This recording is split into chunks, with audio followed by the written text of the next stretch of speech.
Year and welcome to Diddle Arena on the campus of Western Kentucky University, where today the Hilltoppers look to break in the new year with a Sun Belt Conference win over the Troy Trojans. I'm Randy Lee along with Hal Schmidt. Happy New Year, partner. And to you too, Randy.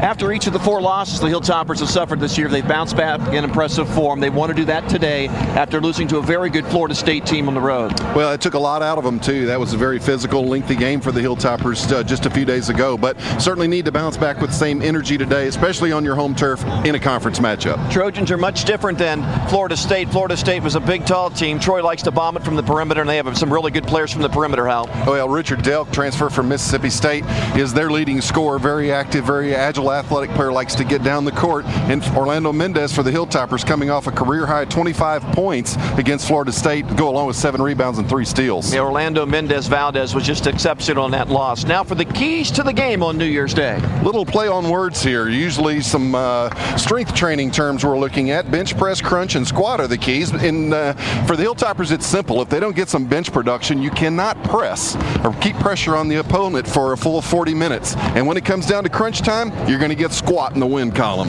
So the Hilltoppers have got to be on their game. Their starters are accounting for 81% of their scoring and 72% of the minutes played so far. So you really need to spread those minutes out a little more. We'll look to see if the Hilltoppers get better bench production today. WKU has won 56 of the last 61 Sun Belt Conference games at home, so it's a tough test today for the Troy Trojans. We'll bring you the game right after this. First half comes your way next. This is a simulcast of the Big Red Radio Network and Fox College Sports, and it's produced this afternoon by IMG. Hello, I'm Barbara Deeb, inviting you to join us for the next Outlook, where we're going to talk with the man they call the guardian of evolution in America. Professor and best-selling author Dr. Kenneth Miller joins us on the next Outlook.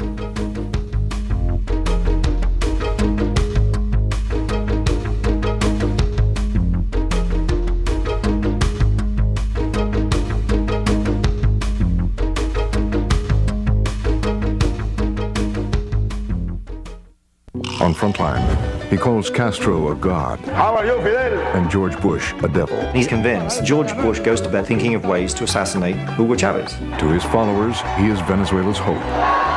To his critics, he is at worst a dictator and at best a master of the media. He sings, he can be funny. He obeys none of the rules for a public official on television. The Hugo Chavez Show. Watch Frontline.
WKU basketball is being brought to you by Franklin Bank and Trust, home of free bonus checking.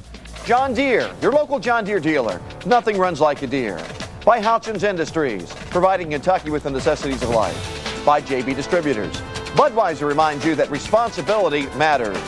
By the Kentucky Lottery. Who's next? By the Medical Center, caring for people and improving the quality of life in the communities we serve. By Minute Mart. O'Delly's at Minute Mart. Get it, got it, good. By Pepsi, it's the cola. By U.S. Bank, 5-star service guaranteed. And by the University Bookstore, official provider of WKU logo merchandise.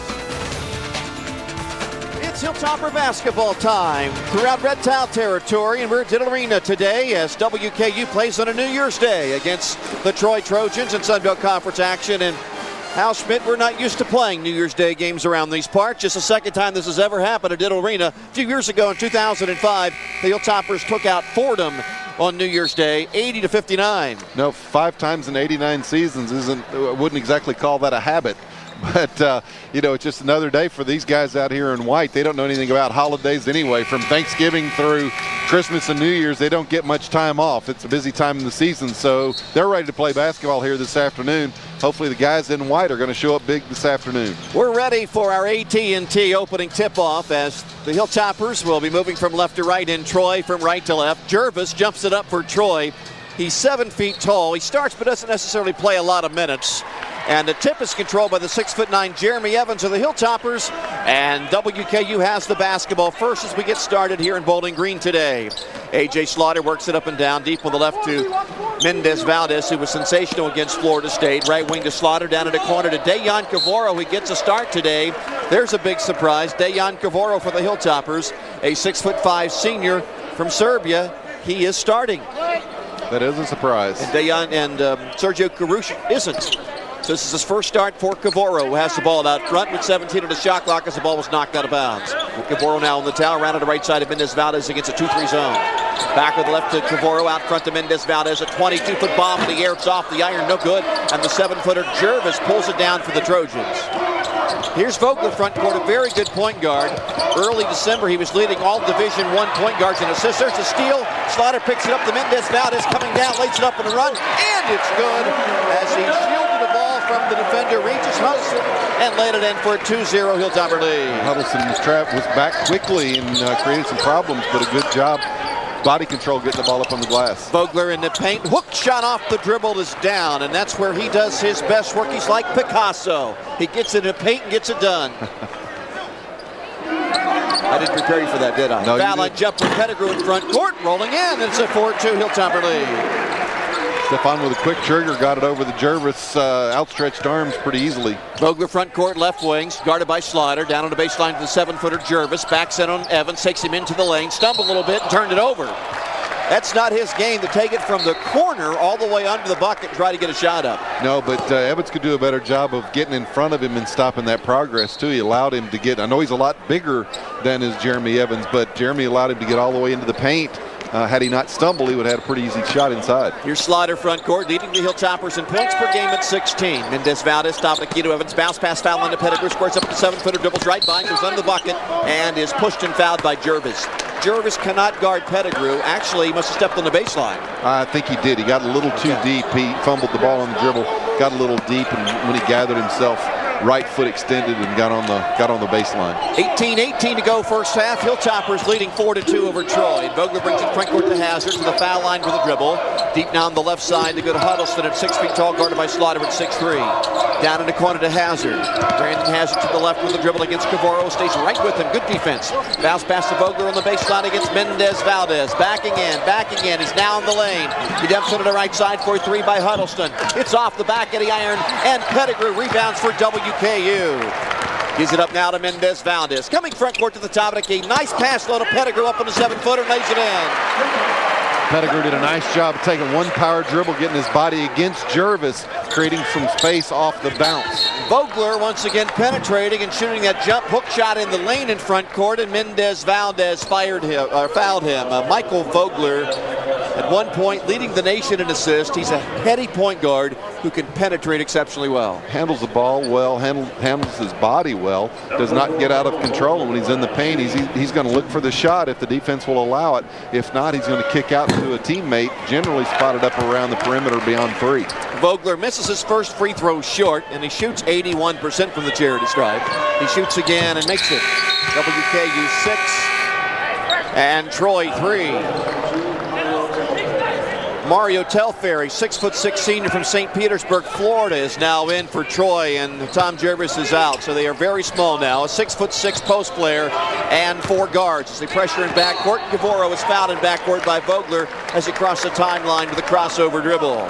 Not a smart play by Vogler with the ball handler for WKU 35 feet from the basket, reaching across trying to pick that ball off right at the half-court line. Mendez-Valdez to inbounds the ball right in front of us at half court. Now to Slaughter, top of the key, back to Mendez-Valdez on the right wing against the 2-3 Troy zone. They allow 82 points a game. Foul into Pettigrew. Top of the key down to Mendez-Valdez. Shoots off the dribble, moving to his left, and it's perfect from out front. He's awfully good when he can get one dribble to stabilize himself and square up and fire with not much defensive pressure. Toppers now leading 9-3 as Troy quickly brings it front court to Hazard in the paint. 10-foot jumper off the back of the iron. He shot it over Cavoro, and Mendez-Valdez comes out of there with a rebound. Here comes a 6'1" guard out front to the top of the key. They double team him. Now to Cavoro. Jumper in the air from right of the key from three-point land is no good. It's pulled down by Hazard. A 2-on-2 Hazard to the foul line. Lobs it down low. There's an open Delk, and Delk will lay it in. Delk beat everybody down, was wide open, waiting for that pass for quite a while before it ever got there. Hilltoppers 9, Trojans 5. We played 3.5 minutes. Foul in front court to Pettigrew. Right corner Slaughter. Baseline drive coming all the way down. Lays it up and in. That was very easy. It was. He caught and was on the move immediately. Took one dribble from the corner and got it up off the glass. Not much defensive challenge.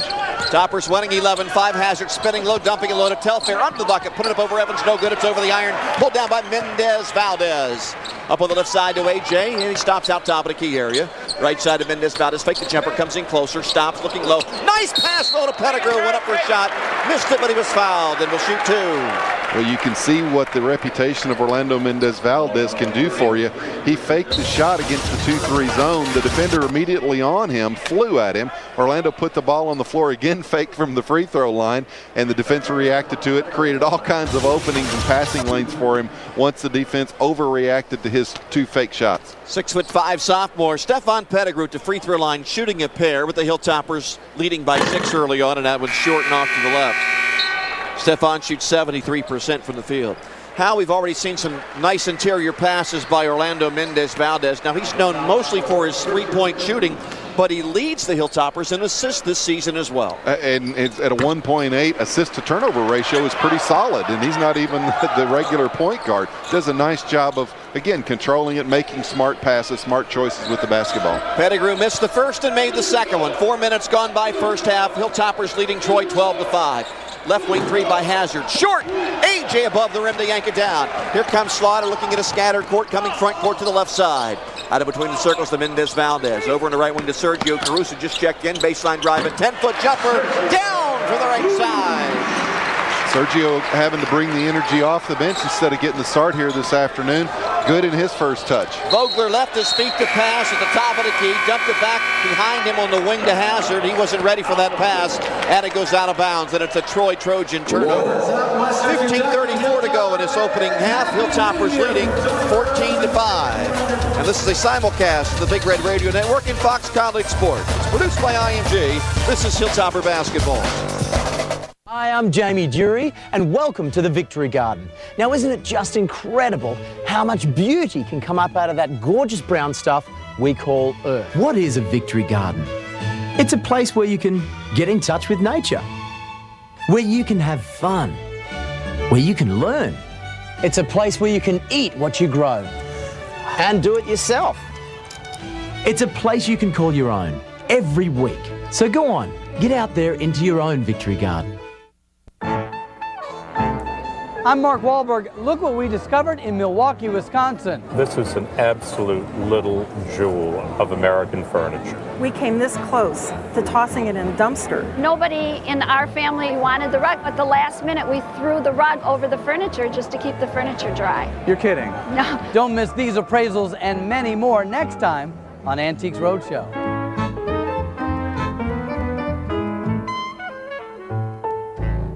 For hundreds of years, farmers' almanacs have played a role in building communities.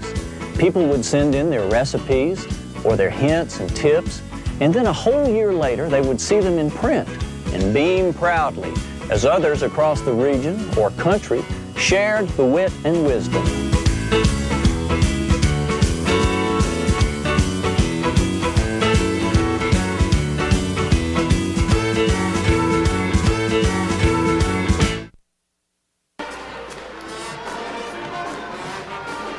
On New Year's Day, the Hilltoppers are leading the Troy Trojans by the score of 14-5. And our broadcast today and simulcast is being brought to you by your local John Deere dealer. The participating dealers are Limestone, Heartland Equipment, and Hudson Ag. And it's a 9-point lead for the Hilltoppers. And Orlando Mendez-Valdez has been tough early on with the shot and the pass, Al. A couple nice passes. Orlando 5 points and 2 rebounds to go with 2 assists, no turnovers early in the first 4 minutes. Off to a good start are the Hilltoppers. WKU has it front court after a turnover, and they throw it inbounds to Mendez-Valdez. They come to double team him, so he sends it up on the right side and backcourt to Jeremy Evans, a Hilltopper center, and his overhead pass comes front court to Pettigrew. Now gives it in the middle to Mendez-Valdez. Troy now comes out of the zone and goes man-to-man, and Lee is in the game for the first time. Travis Lee's matched up with Mendez-Valdez. Evans left wing, front court, hands it behind into A.J. Slaughter. Works the ball up and down like a yo-yo against Vogler. Comes to the top of the key and looks left. Pettigrew wasn't open on the wing. That goes deeper to Pettigrew on the wing. Looking inside, doesn't deliver. Jump pass cross court comes to Slaughter on the right wing. He dribbles to the top of the key to the foul line. He's stopped by Lee. On the right wing for Caruso, 14-foot jumper. Missed it wide to the left, but it goes off of Mario Telfair at Troy and out of bounds. WKU will get it back with a brand new shot clock. Little rush shot that time by Caruso, Al. It was. Pass it to him. You better be ready to go to the boards because Sergio definitely likes to shoot. Inbounds pass to Pettigrew. Hands it back to A.J. Slaughter deep in the corner now. In the left side corner to Pettigrew. His three-pointer was short, but he followed his own shot. Grabbed it, but was not able to save it before it went out of bounds. That'll be a missed shot, and now Troy will get the basketball back down by 9, 14-5. Official Mark Whitehead wiping the ball off. Got a little moisture from the press row opposite us. That ball out of bounds. Here's Michael Vogler. This Troy team has 6 new recruits this season. That's more recruits they've had in a recruiting class in recent memory. Last season, they were 12-19 and won only 4 of 18 Sun Belt Conference games. In a corner, Vogler, right side, fake the jumper. Mendez-Valdez back out front for a long 3 by Hazard. It's off to the right and misfiring, and Caruso kept it alive to A.J. Slaughter. Here's A.J. front court. Shelbyville Jr. top of the key for a 3 by Mendez-Valdez. It's short, and it's pulled down by Telfair at the free throw line for Troy. Now to Vogler to top of the key in front court, left wing to Hazard, driving up over Mendez-Valdez, banked it up and in, but it's a charge foul, and we'll see if they count the basket. They did count the basket. They said the contact happened after the ball was released. You don't see that call very often. And had the Hilltoppers been in bonus, they would have gone and shot free throws on the other end. I don't know that there's anyone better on this Hilltopper basketball team at drawing charge fouls than Orlando Mendez-Valdez. Here's full court pressure from Troy. It's broken as they throw it nearly to half court to Mendez-Valdez, coming all the way down, left-handed layup, and the run is good. He had Vogler on his right hip all the way down. Vogler could never get in front of him, and Mendez-Valdez laid it in for 7 points. And Vogler didn't stop him, and Telfair didn't step out either and stop that progress. The ball taken all the way to the glass. Travis Lee with a right wing 3 in front court, knocks it down. He averaged 22 points a game in junior college last year, and he's out of Tallahassee, Florida. And that cuts the Hilltopper lead to 6. It's 16-10 with 13:50 to go. Slaughter penetrating, baseline left, 10-foot jumper, no good. Pulled down by Telfair at 6'6". Telfair comes in backcourt to Delk. He's a nephew of Tony Delk, the great Kentucky player from years gone by. Delk goes in a corner. It was tipped by Slaughter, then went off the hand of Lee of Troy and out of bounds, and it'll be a Troy Trojan turnover, or should be. No, one official said he did not see the ball go off the Troy player, but the other official underneath, that's why it had overruled that and said it clearly did. We could see it from here. DJ Magley coming into the Hilltopper lineup for the first time today. The 6'9", 255-pound sophomore from Bradenton, Florida. He's averaging 3 points and 2.5 rebounds per contest. And Anthony Sally is in as well. The 6'2", 185-pound junior guard from Richmond, Virginia. He's averaging 5 points and 3 rebounds. Pass comes in backcourt to Slaughter, who's matched up with by Josh Williams, who checks in for the first time, a 5'10" senior from Florida. Slaughter runs him into a pick from Magley. Now they're switched off, and Magley's being guarded by a 5'10" player in the paint. They get it down low to Magley, gets a 5'10" Williams. He goes cross court to Sally. Roll it down low to Evans.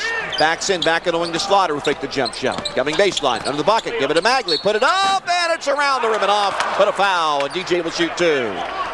Good work there, not just on Slaughter on the penetration and pass, but on Magley moving without the ball opposite of the penetration. Had himself positioned nicely inside to receive that pass and go up in the traffic, get it on the glass, be rewarded for 2 at the line now.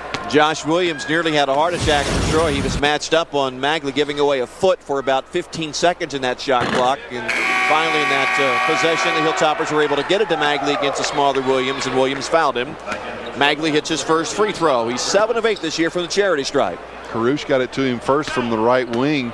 Magley kicked it back out and then received again off the penetration. DJ Magley's second shot. Swish. Magley with 2 points. Hilltoppers leading Troy 18-10 with 13-13 to play in the opening half. And Mike Walker of WKU is in. 6'7", 225-pound senior out of Macon, Georgia, and Jeremy Evans is out. Coach McDonald getting his bench involved a little earlier and a little deeper than normal, it seems like. Antoine Jones on a dribble drive went around Walker, but getting the charge foul under the bucket after the missed shot was A.J. Slaughter. So Antoine Jones, who's a driver, and on the scouting report, it says about Jones, draw charges off of him, and they did it at that point in time. Here's the backward pass to AJ, breaks pressure, 3-on-2 the other way to the foul line, rising up 15 feet. 2! Well, Troy is just not stopping the ball in transition, and that's the first thing you got to do is get that ball stopped and challenged. AJ's recognized that and taken it in twice. 20-10 WKU, and Josh Williams pushing the ball quickly into the front court in the lane is fouled off the move. This is as fast of a pace as the Hilltoppers will have to play in any game this year in the Sun Belt Conference, other than the next time they play Troy on the road later this year. Inbounds pass to Hazard, got wide open in the corner off the inbounds play and buried it. 5 points for Brandon Hazard. Hilltoppers lead over Troy at 7, 20-13 with 12 minutes and 35 seconds to play in the first half. Carouche has it out front to Magley between the circles. Back on the right wing to Sally. Down in the right corner to Slaughter. AJ jump pass out top to Carouche for a jumper at the top of the key. Banged off the board. Nearly missed everything with the backboard. Just touched the iron. And it's rebounded by Antoine Jones. Front court for Troy. 3-pointer over Walker from out front. Short. Rebounded by Jervis though in the lane for Troy. Goes the back out now to Lee. Lee between the circles to Williams. Williams guarded tightly by Sally, unlike a shirt. Williams had it poked away, but a foul on Sally out front with 12:06 to go in the first half. First foul to Anthony Sally. Yeah, right idea for Sally, trying to pick his pocket on the reversal. Got a little too much flesh, however. The official couldn't let that go. Whistled him for the infraction. Both Coach McDonald of WKU and Coach Mainstreet of Troy are making a lot of substitutions here early on as the Hilltoppers have a 7-point lead with just about 8 minutes gone by at Diddle Arena. Inbounds pass to Jervis on the left wing, hands it back to Jones, who slashes the hole, throws it up from the left baseline and missed it. Magley tipped it to Mendez-Valdez, and the Hilltoppers are running front court. He stops way out front, shoots a 25-foot bomb. Perfect! If all else fails, launch it. That's Orlando's mantra. He was able to knock that one down. He's awfully deadly from the top of the circle. Doesn't matter the length. 10-point Topper lead, 23-13. Jones front court, top of the key for Troy. In the Toppers' last game against Florida State, Mendez-Valdez made 7 threes. He's hit 2 today. And there's a fall-away jumper on the left side by Brandon Hazard to cut the Hilltopper lead to 8 at 23-15 with 11:30 to go. First half. Slaughter has it on the red towel at half court. Deep now to Carouche.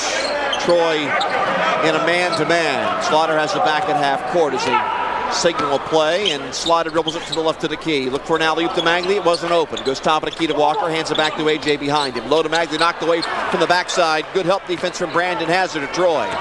Here come the Trojans running. Josh Williams front court to the top.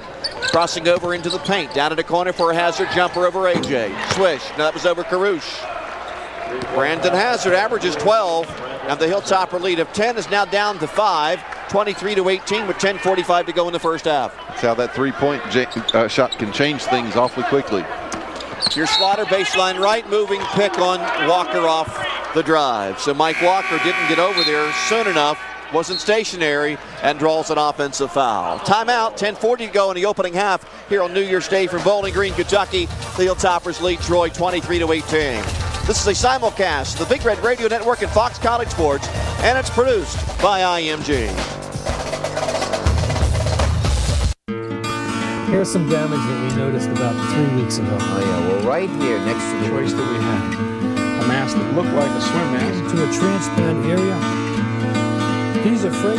Hi, I'm Kevin O'Connor. Join us for Ask This Old House, right here on WKYU PBS.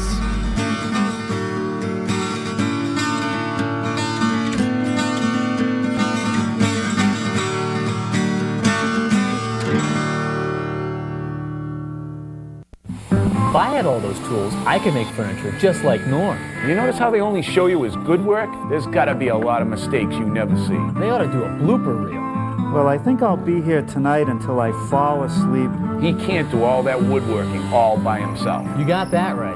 Actually, you got that wrong. See for yourself the new Yankee Workshop every week right here on your favorite PBS station.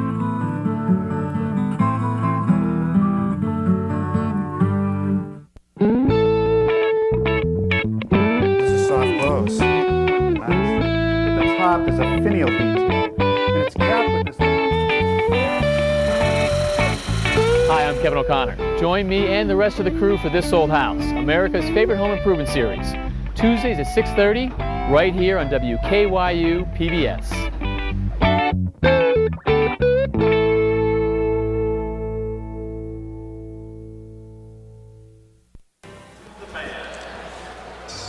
Randy Lee and Hal Schmidt back with you. We're WKU leads you 23-18, and our simulcast today is being brought to you by JBK Network Consulting. In 1992, a proud Western Kentucky University graduate started JBK Network Consulting. He had a dream and an ability to solve technology problems. He's now partnered with Cisco Systems, and he's a proud supporter of the Hilltoppers, and located right here in the heart of Red Towel territory in Bowling Green, Kentucky. And early on, Hal, Orland Mendez-Valdez has picked up right where he left off in the last game against Florida State. Shooting the ball very well, taking care of it as well. A couple of assists, 10 points leading the Hilltopper action so far. WKU by 5 over Troy, 23-18. We have 10.5 minutes to go in the opening half. Here's Josh Williams.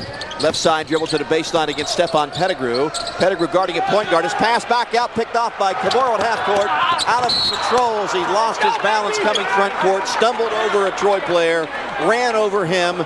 Threw a wild pass cross court and has committed a charge foul. Freshman foul right there. Freshman mistake. Never could get a good grip on it once he did, rather than continuing the action. Just got to recognize that it's not there. It's not always going to be there.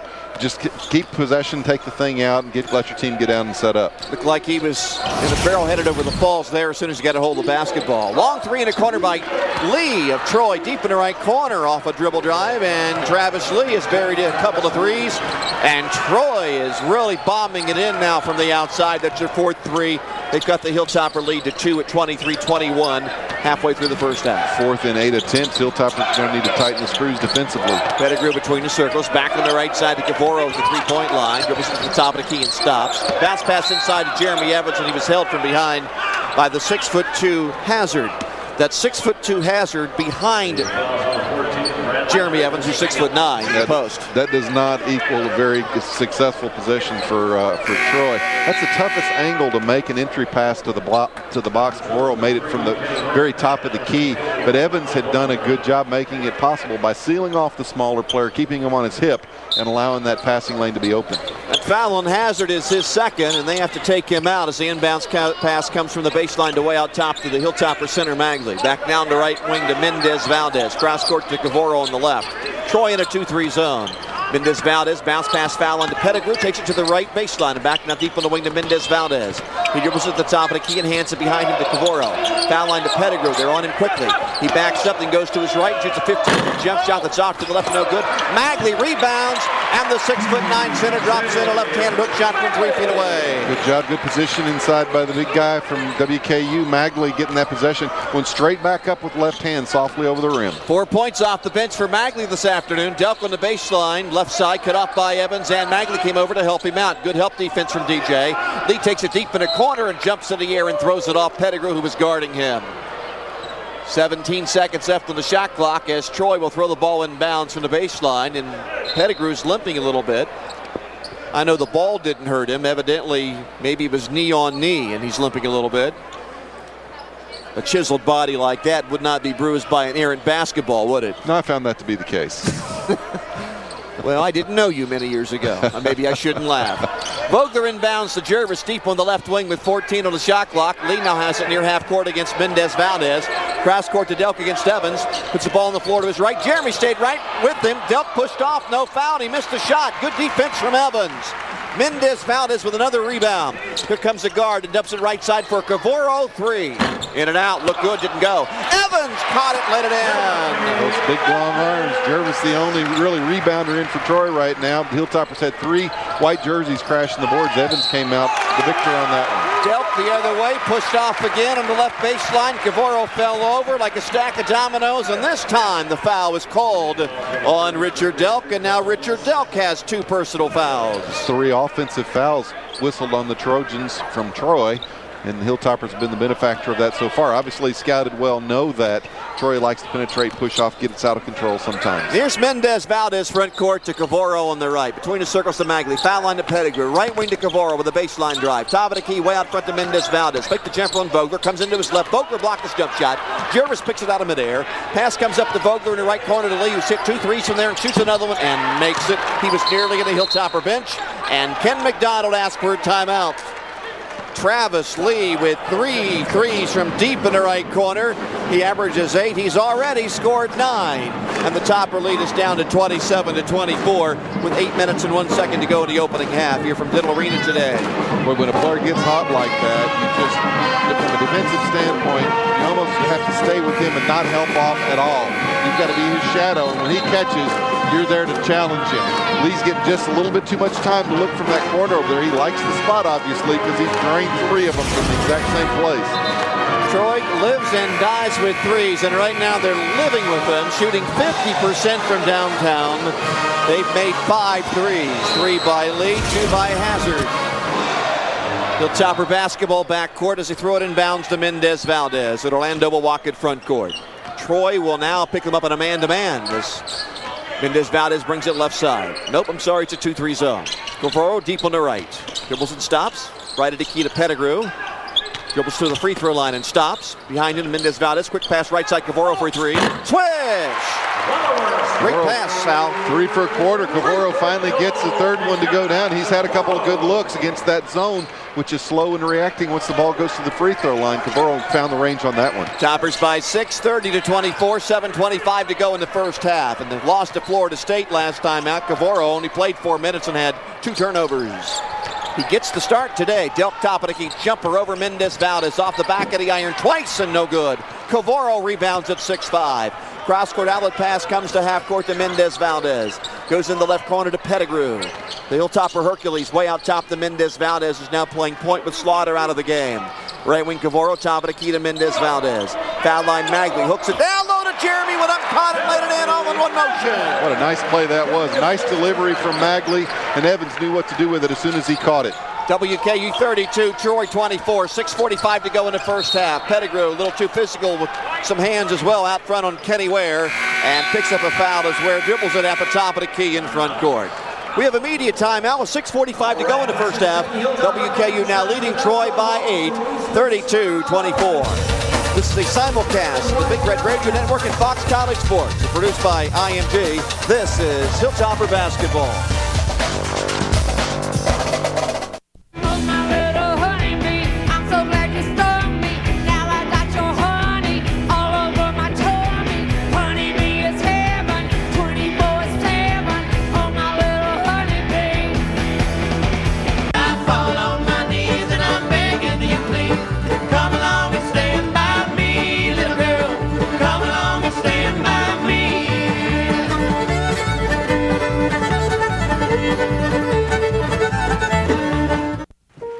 Live from Carnegie Hall, featuring America's top young musicians, the popular radio show comes to television. Each week, music, stories, entertainment.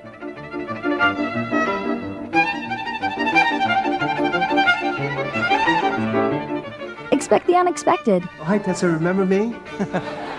From the top, live from Carnegie Hall, with host Christopher O'Reilly.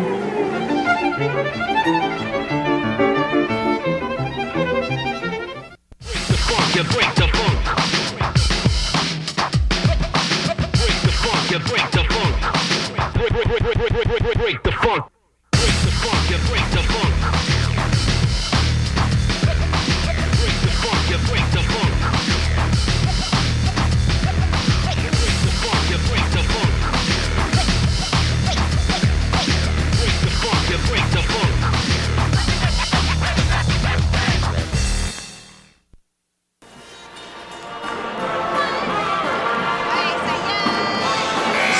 45 seconds left to go here in the first half as WKU leads Troy 32-24. And joining us on the simulcast today is WHAS 840 AM in Louisville, as well as the flagship station in Bowling Green, WKLX 100.7 in Bowling Green. Hilltoppers leading 32-24. The Hilltoppers, again, need to tighten the screws defensively. The Trojans shooting 50% from the field, 56%, 5 of 9 from long range, and only 50% at the free throw line. But they really need to be aware of the outside shot. That's keeping Troy close. WKU is led by as many as 10 a couple of times. Vogler hard to the hole as he took the inbounds pass and drove right of the lane and laid it up with that little half hook shot of his off the window, and it settled in. He's very tough when he beats you off the dribble like that. 32-26, WKU's lead at 6. The Slaughter has it out front. Goes deep on the right side to Cavoro. Troy's out of the zone now on a man-on-man. Mendez-Valdez top of the key. Left corner Pettigrew with a baseline drive. Twisting and turning like a top. Threw it up wildly and missed it. Missed everything with the backboard. Kenny Ware rebounds for Troy. Now to Vogler in the middle. Here comes the point guard to the top of the key. On the right side, that red-hot Lee dribbles left of the lane. Throws up a wild shot. Then dumped the low to Jervis. That was a pass, not a shot. And Jervis said, "Thank you very much," and laid it in. It's the advantage of having a 7-footer inside. You just have to chunk it up there when you get in trouble sometimes. And Jervis able to catch, control it, and score. Travis Lee's been a star today for Troy off the bench as the Hilltopper lead is at 4. Slaughter to the free throw line in front court. Dumps a low to Evans. You caught it, put it up, and it was fouled. Lost the ball on the way up a little bit, and then Kenny Ware hit him on the arm as well. First foul on Kenny Ware, and Jeremy Evans will shoot 2 for WKU with 5:44 to go in this first half. Good entry pass in there to Evans. Obviously a lot of contact on the shot. He didn't have a good release on it. Didn't have a good solid grip on it when he went up with it, but was bailed out by the defender from Troy who fouled him in the process. Evans is averaging 8.5 per game. He scored 4 today. Here's his free throw. Swish. 5 points for Evans. 57% shooter from the field, 74% from the free throw line. And when you get a post player shooting up around 75%, that's a big key because normally they shoot some free throws during the course of the season. He misses that one short. Hilltoppers by 5 at 33-28. And here comes Vogler Troy. And you don't hesitate to get the ball to them either when you know they can handle the ball, handle it under pressure, and make the free throws if need be. Lee got open for a wide open 3 on the right side. It rimmed in and out. Maybe that's the defense against him. Don't guard him. He makes them when you're on him. And Hilltoppers have the rebound, and Mendez-Valdez has it left wing front court. Behind him to Pettigrew. Back in the left corner to Mendez-Valdez. Lee's on him like a blanket. Brings it back out now toward the top of the key with a dribble. Around to the right to Cavoro. Troy's in a man. They're quick. They're tough to get by off the dribble. Cavoro on the right side goes baseline to Pettigrew. Backs in on Ware into the paint, twisting and turning. Ware fell over, flopped, didn't get the call. Pettigrew missed the shot, missed it again. But persistence pays off, and Pettigrew tipped it in on his 3rd try. If you're going to flop, you better make sure there's an offensive foul there because with the defender on the floor after the flop, Pettigrew stuck with it and knocked it in. Troy's point guard, Vogler, gets into the paint again and had a nice head fake in the lane to free him up for a nice 9-foot jump shot to cut the Hilltopper lead to 35-30. And Michael Vogler scored 7 points. Mendez-Valdez baseline. Evans got open. Slam dunk. And he had a nice step around Jervis. Good entry pass by Orlando, but Evans knew what to do with it with that nice step around Jervis in the flush. 4 minutes, 25 seconds to play in the first half, and the Hilltoppers lead Troy by 7, 37-30. Jervis between the circles in front court. Right wing to Ware. Bouncing around Oladell. Muscles it up and in as he caught the ball in the left block. Went right up over Cavoro and let it in. 37-32. The Hilltoppers played against his brother earlier this year, Reginald, who plays for Louisville. They both transferred from Mississippi State 2 years ago. Cavoro launching a wild shot from the right side, missed it. Evans with an inside rebound, put it up and in as he went around Jervis and banked it in. Good handles there by Evans. Did a nice job catching that offensive ball in our offensive rebounding in traffic. Was able to maneuver around the defenders, get the ball to the glass and in. Vogler to the baseline on AJ, down to the left corner for a Ware jumper from that side. Perfect. 4 corner threes from Travis Lee. 39-35. Hilltopper lead at 4 points with 3.5 minutes to go in the first half. Lee obviously likes the corners, and from that shot didn't really care which side. The other ones have come from the other side. Cavoro, right side of the lane to Pettigrew with a left-hand shot, put it up, no good. Rebounded by Troy, pulled out of there by Delk. Here comes Delk, who averages 14 points and 5 rebounds per contest. He started a lot of games at Mississippi State, but transferred out of the program, as did his brother Reginald. Here's Jervis out front against Evans, hands it off to Delk on the right wing, comes baseline around Guevara, ran over A.J. Slaughter, but it's a blocking foul on A.J. Slaughter must have moved underneath him and picks up a foul. Media timeout with 2:54 to go in this first half. WKU leading Troy 39-35. And this is a simulcast of the Big Red Radio Network and Fox College Sports. And it's produced on this New Year's Day afternoon today by IMG. I have directed the armed forces. Was this the secret weapon used to save America from World War III? Did this machine bring history from the front lines to the headlines? And did this instrument record the final moments of a Howard Hughes tragedy? The history detectives are back on the case, and they won't rest until they uncover the truth. History Detectives. Next time on Nova, in an aerial arms race. The MiG-15s were fast, very heavily armed. Over 30 pilots mysteriously disappear. They may have survived the shoot down of their plane. Scientific detectives uncover their stories. Lo and behold, they wore Captain Cope's dog tags.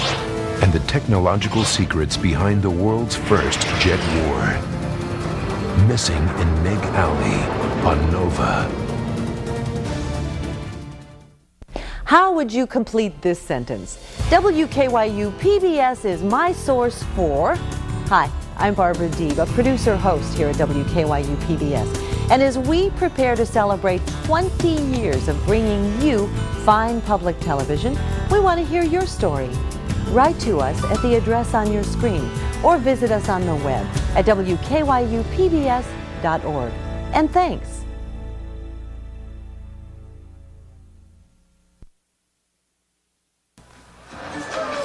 WKU leading Troy today in Sun Belt Conference action, 39-35, and this was being New Year's Day. We don't usually play basketball this time of day, but there are a lot of college football bowl games to talk about, Hal. Indeed, the Outback Bowl's final now. Iowa beat South Carolina 31-10 in the Gator Bowl. Nebraska trails Clemson 7-0 with a minute and a half to go in the second quarter. Capital One Bowl, Georgia and Michigan State. Michigan State leads that one at the half, 6-3. And the Rose Bowl and Orange Bowl both kick off a little later. At the free throw line for Troy will be Richard Delk. 42% free throw shooter result, 10 makes and 14 misses this year. He'll shoot a pair with Troy down by 4. And that one wedged between the backboard and iron and rolled over and in.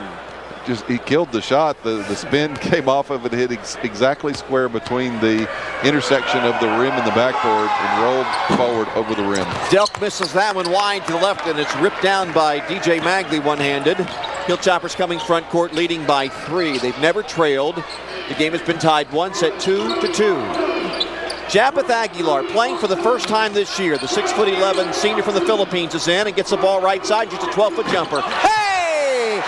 Welcome back, Japeth Aguilar has been out with a stress fracture in his foot.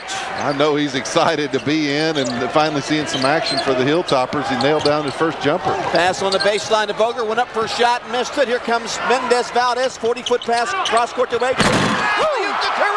Who dunked it off the break. Hallelujah. Sergio finally got that dunk he's been looking for. Great pass, great finish by Sergio. Toppers now by 7. Delk in the lane, bouncing it down low. They go down in the corner to Vogler, and a whistle off the pass off and a foul on WKU. So Japeth Aguilar, seeing his first action of the season, suffered a stress fracture in his foot, and Aguilar was able to knock down a jumper, and then Caruth follows after a steal and gets an alley-oop pass from Slaughter and sends it home with a jam. Yeah, nice delivery from Slaughter on the wing there, putting it right in the wheelhouse for Sergio to catch opposite of the rim and finish. Free throw is good by Mario Telfair. Troy only shoots 66% from the free throw line. First point for Telfair, who averages 6 points a game. Averaged 4 points a game as a junior. He's from St. Petersburg, Florida. 6'6", 195-pounder on the rim and in. Because they shoot so many threes, they don't get there as often as their opponents. Coming into this game, they only have shot 203, which is 50 less than their opponents have. 2 minutes to go first half. WKU 43, Troy 38. Left wing Caruth faking left, coming right. 17-foot jumper in the air, rattling in. Johnson. Caruth with 6 points. Good move off that look that Coach McDonald gave him. I don't know if he was happy he made it or more unhappy because he took the shot. I'm not sure, but finished anyway. Telfair in the key area with the Hilltoppers leading 45-38. Spins hard to the hole, and Magley missed the shot, tipped around, and it goes off of Mendez-Valdez and out of bounds into the Hilltopper bench. DJ Magley, a big body, has, I think, plugged the middle quite well today and has had some good help defense moves, and that last time he helped out a teammate. He has indeed. It's nice to see Aguilar in there. Hopefully we can get some help, get some minutes from Japeth, and again, only help to strengthen the bench, which we've talked about at length. Coming into this game, the Hilltoppers need for more reserve help. Aguilar fractured a foot last year, injured the same foot again this season, and this is his first action of the year. His dad was a legendary player in the Philippines, and when WKU and Darren Horn and the staff signed Aguilar, he was the first player from the Philippines to sign a scholarship to play basketball in the United States. Brandon Hazard back in the game for Troy at half court. He has 2 fouls. 25 on the shot clock. Troy now spreads it out. The Hilltoppers are man-on-man with a 7-point lead. Caruth is guarding Hazard, who works it up and down at half court as he spread the court again, but they're down by 7. Vogler has it, long-range right side, but 12 on the shot clock and a minute 10 to go in the half. It's the first time I've ever seen Troy spread the court unless it's the last second before the halftime. Hazard rims a 3 in and out from the top of the key, and it's rebounded by Mendez-Valdez. Here he comes front court, right wing to AJ. Looking low to Aguilar. Bounce it to him, baseline right. Lobs it back to Slaughter for a long 3. Swish! Good inside out play. Entry pass into Aguilar. Japeth didn't have the shot. Kicked it back out to AJ. AJ gathered himself and knocked down the jumper. It was a long one, but he had plenty of time to square up and shoot it. Slaughter 36% this year from downtown. And with 35 seconds to go in the first half, the Hilltoppers have matched their biggest lead again of 10. Kenny Ware has it at half court against AJ. It's almost as if Troy has the lead before the shot clock days and are milking the clock. Interesting approach. I've never seen Troy do that. Vogler left to the wing and to the baseline of the pass. There's a jumper. Air ball shot out there by Ware, rebounded by Magley. 15 seconds to go, and the Hilltoppers can hold for 1. Here comes Slaughter across the timeline. 12 seconds to go. Troy's in a 2-3 zone. 8 seconds left. Slaughter advancing in front of the Troy bench on the left wing. Gets a pick from Magley. Goes to the baseline and dribbles it out of bounds with 3.9 seconds to go. So a Hilltopper turnover, and that will be their 5th. And Troy has it with just a shade under 4 seconds to go in backcourt in front of their bench. And they're going to put full court pressure on, which is what they need to do. Mendez-Valdez on Vogler will make him burn some valuable seconds of the 4 remaining. Oh, they threw it to Mendez-Valdez, who lays it in. Vogler broke to the left. The pass went to the right. It hit Mendez-Valdez between the 2 and the 0 on his jersey. He caught it, laid it in, and it's a 12-point Hilltopper lead at halftime. Does Troy get an assist for that? I'm not really sure. But Vogler went one way. The inbound trigger man was looking for the opposite. Went right in Mendez-Valdez's hand. A little late Christmas present, but delivered nonetheless. Orlando took it with 3.9 seconds, took it into the rim and scored. Have you ever seen a play like that to end a half? Never have. Hilltoppers going at halftime today here at Diddle Arena, leading by 12 at 50-38. This is a simulcast of the Big Red Radio Network and Fox College Sports, and it's produced by IMG. On Monday night, travel with Europe expert Rick Steves through the old world. The city's appetite for things of beauty spills over into food. Even a sandwich shop in Florence can be elegant. With helpful travel hits, Rick helps to demystify Europe. I guess I'm still far from understanding this baffling British pastime. But it sure is fun. Rick Steves Europe, Monday night at 8 on WKYU PBS Travels. Our holidays have been celebrated in traditional ways for thousands of years. But when they came to the United States, they got their first taste of freedom. Christmas got a Santa at the North Pole. St. Valentine got chocolate. Hanukkah got presents. And Kwanzaa got invented. This series looks at our holidays, what they were before they arrived in America, and what they became. Please join me, Bert Wolf, for a Taste of Freedom.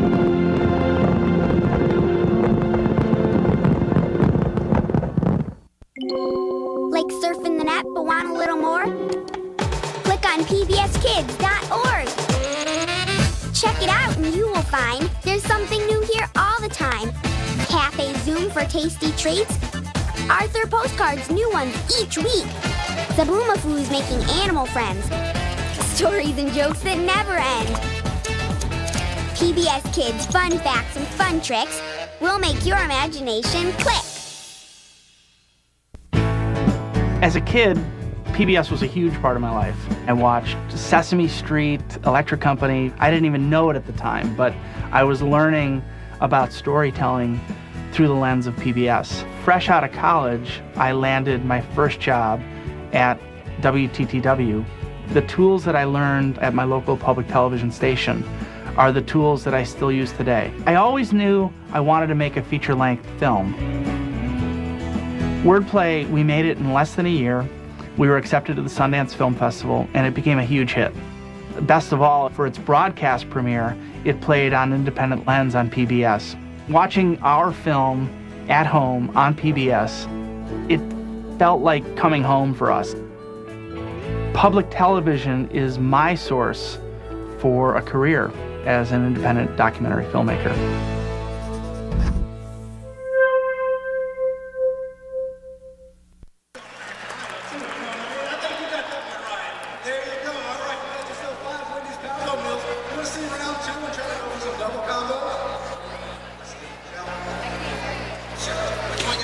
Welcome back at halftime here in Diddle Arena. Happy New Year, everyone. First day of 2009. The Hilltoppers leading the Troy Trojans 50-38. Well, the new Hilltopper head coach Ken McDonald has had a semester to settle into life on the Hill, so we sat down with him to hear about this year's team and their expectations.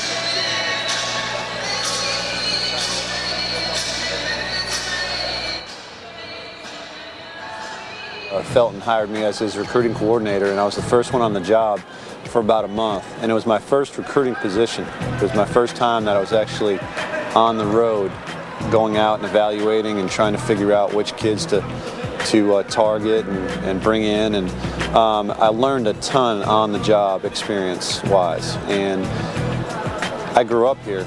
You know, that was a big point in my career. 5 years that I look back on with probably the most pride. So when I went away from here and this job opened up, there really wasn't much thought process. I wanted this job, and mostly because I knew the passion of the fans, I knew the cell, I knew the place, and I knew the leadership. And as a assistant coach going on to be a head coach, you always worry a little bit about, okay, your boss and your athletic director and your president, and those two concerns were not even in my mind. They were just huge positives about this situation. And then you throw in the basketball and the tradition and the fans here, and it was a no-brainer. I was very, very excited once it opened. It was a little bit surreal. I mean, you're sitting there and it's going on, and you're kind of pinching yourself, making sure it is going on, and it's fun. The difference here was there was such a comfort level, and I knew a lot of people in the community here. At the press conference, I probably knew half the people in the crowd. And obviously, just a great respect for Dr. Ransdale and Dr. Seelig, for them to trust me with the keys to the program, so to speak. It meant a lot. So I was a little bit emotional, but it was also just very comfortable. And I felt like I was the man for the job, and extremely excited to take over. Two guys, right? Help and recover. Let's close out to the corner. Close out to the corner. Bluffing. Here we go. Throw the ball in, coach. Throw the ball in.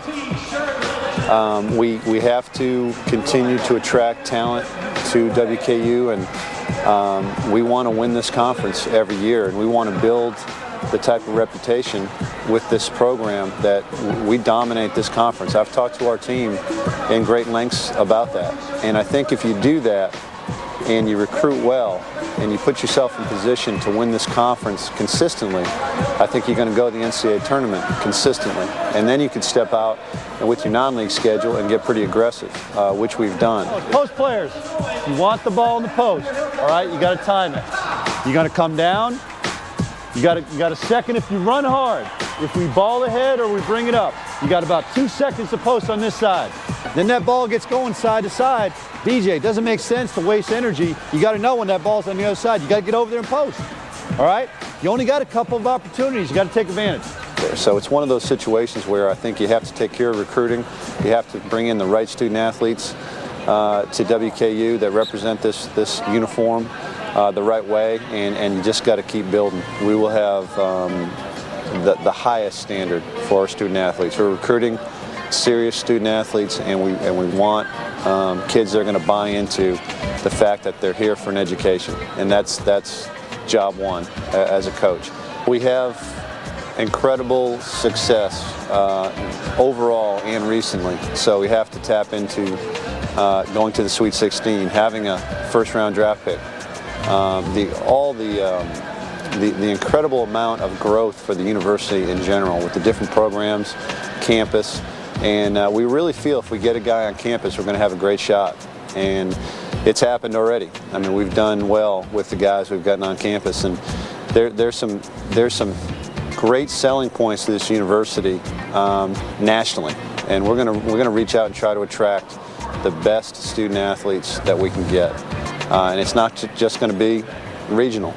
We've already stretched out and done some things nationally, and I think when you're coming off a year that we've come off, I think you can do that because you have that immediate recognition, that name recognition, and that's so important. That national exposure that we got for going to Sweet 16, you just can't replace it. So it's our jobs to take advantage of it. You understand? Start lower. Anthony, skill development is at the top of my mind all the time, and you can't get away from the fundamentals. We need to get better handling the ball.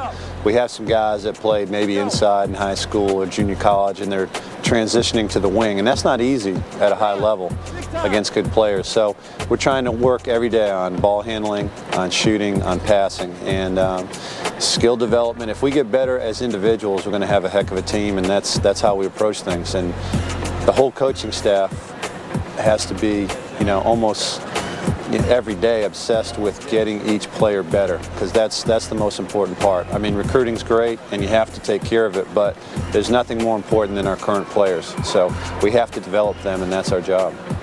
I think the young guys coming in, you always look to the returning players for guidance, for experience, for leadership, and you follow their leads. The returning players obviously have a leg up, and A.J. Slaughter has separated himself from just about everybody on the team with his approach every day, with his work ethic, and how he's doing, how he's acclimating to the new coaching staff. We have to continue to improve and get better, and that's a process. It takes a little time, but it's going. Not as quick as us coaches like it, but it's going. In terms of style of play, we're going to run. We're going to try to run. Obviously, there's different sets that we like that might be a little bit different than what they've done here.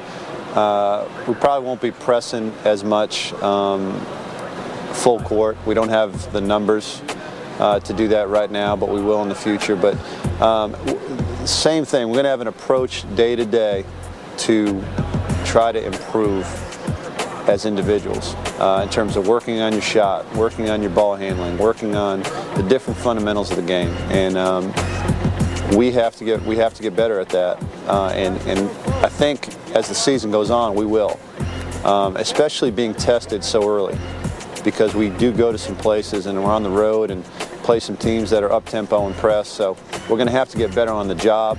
That's not always easy, but it does make you better over the long haul. I think by January we got a chance to be a really good team. I want to stay positive with the guys. I got good guys. We have some guys that can do some things, some positive things, and if we're continuing to get better as a team, that's what I'm worried about.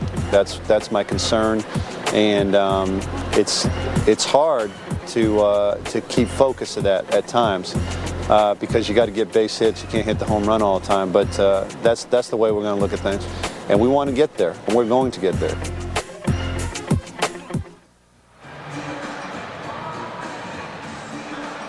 Donald, and thanks to Ben Tinsley for producing that piece.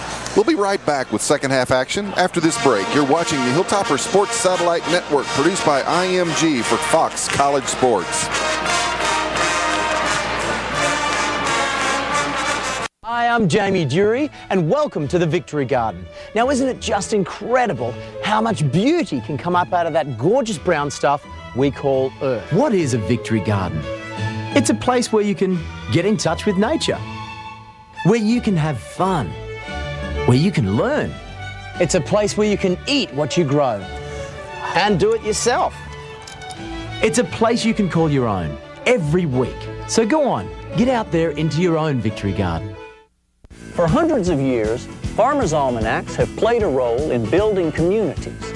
People would send in their recipes or their hints and tips, and then a whole year later they would see them in print and beam proudly as others across the region or country shared the wit and wisdom.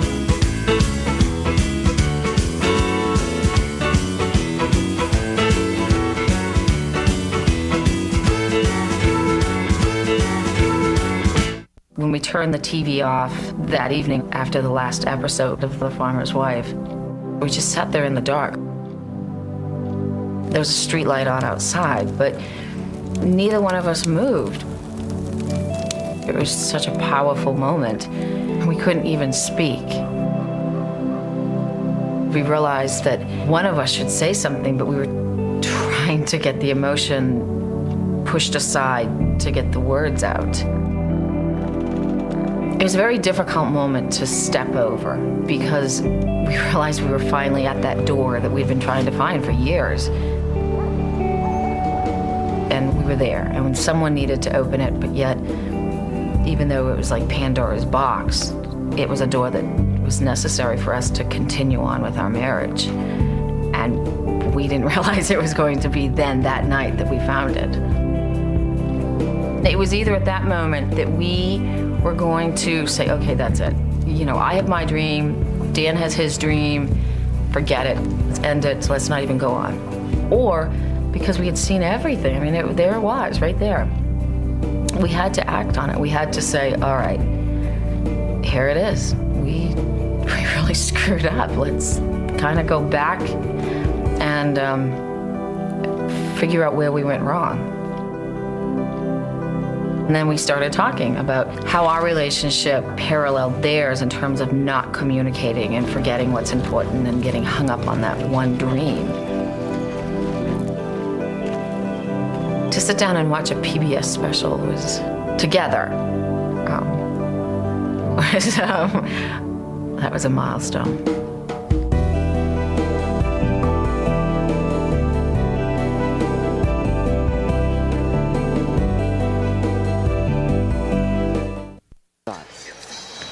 WKU 50, Troy 38. The Trojans haven't won a road game this year. They were 0-6. The Hilltoppers haven't lost a home game, and they have been very tough in league play since the last 61 games in Sun Belt Conference action at Diddle Arena. The Toppers have won 56 of them, and they lead at 50-38. We're watching now the replay on television under simulcast, and Orland Mendez-Valdez just caught that ball, and Hal Schmidt was visiting with Jerry Pollard, who's been officiating, he said, for 23 years in college basketball, and had never seen a play like that was just made by Troy at the end of the game. As we take a look at the statistics. Yeah, between us, we've seen a whole lot of games, and none of us have seen one quite like that before. That's the exciting thing about college basketball. You just don't know what you're going to see next. Both teams shooting the ball extremely well. Troy bombing from long range, 6 of 13 so far. Rebounds held the side edge to WKU in their first half. Points in the paint, WKU dominating 28-14, doubled up on Troy there. And bench points, Hilltoppers are getting some help off the bench with 12 first half points from their bench players. Also helps when the Toppers decided not to start Sergio Caruth today, to bring him off the bench for some offensive help, and he scored 6 points. Our second half is being brought to you by U.S. Bank and by Russell Athletics, and we're delighted you joined us here on this New Year's Day. And we'll keep you abreast of what's happening in the bowl games as we move through the second half here. Inbounds pass comes to A.J. Slaughter, and Vogler picks him up tightly in backcourt. A.J. works it up on the left side on the wing to Mendez-Valdez, who had a spectacular first half. 12 points, 5 assists, 5 rebounds. Baseline to Wade Jacobs, cross-court in the corner to Mendez-Valdez. Low to Evans, double teamed on the block. Back to Mendez-Valdez. Fake the pass, comes into the paint, dumps it right side for a Slaughter 3, and it's down.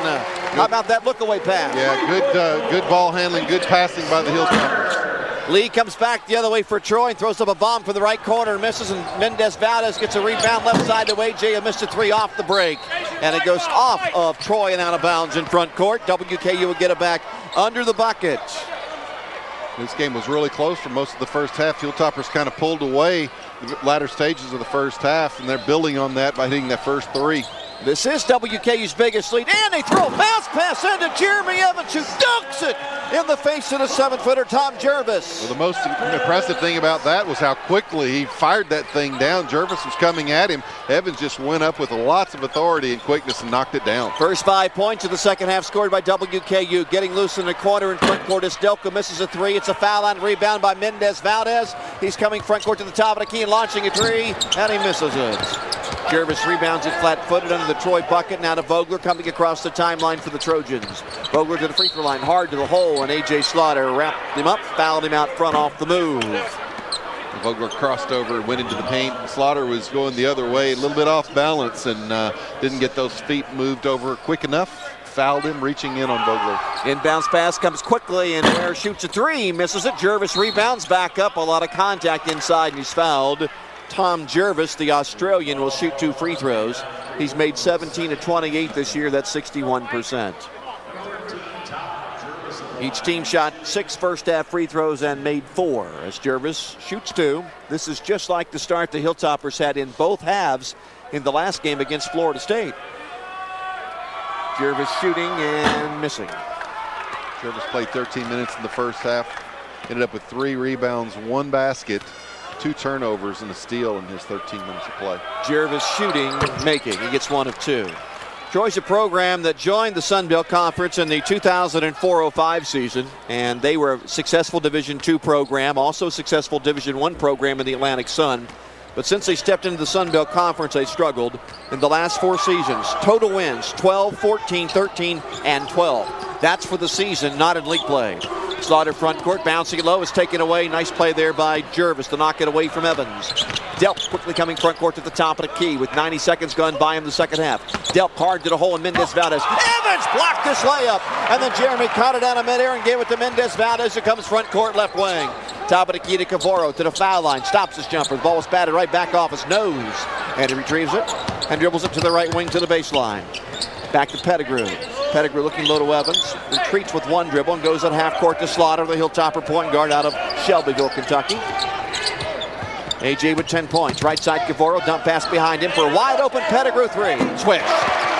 Pettigrew spotted out there on the perimeter, tiptoed the line, had a lot of time. Again, nobody on him for Troy. Nobody came out to get him. Vogler quickly front court with a dribble, and Jeremy Evans fouls him off the move. That'll be a foul on Evans, his first. The body and foul difficulty for WKU as Sergio Carouche enters the Hilltopper lineup at Orlando Mendez-Valdez exits. Evans was credited with a block in the first half, just got that one a minute ago, and the best part about the block for him was he also maintained control of the basketball. Got the possession headed the other way for the Hilltoppers. Here's Delk to the free throw line. He preferred not to have one of those macho blocks as Delk lays it in, smacking it into the stands. He blocked it softly, caught it, and started a fast break. Well, the macho blocks certainly get the fans up, but it doesn't do much for preserving your possession. Slaughter penetrating front court for the Hilltoppers in the free throw line area. He dumps it down low to Pettigrew, and he's fouled a shot. Sergio Pettigrew, Stefan Pettigrew will shoot a pair as Tom Jervis fouled him. Pettigrew got that ball up quickly against a 7-footer before the Jervis could jump. Good quick move by Pettigrew. Stefan has a quick trigger on his shot. 1 of 2 in the first half from the free throw line and misses the first one here in the second half. Stefan, prior to today, 7 out of 26 shooting in his last 4 games. He scored 10 today. He had scored 9 or fewer in 4 straight games. Good to see him back in double figures.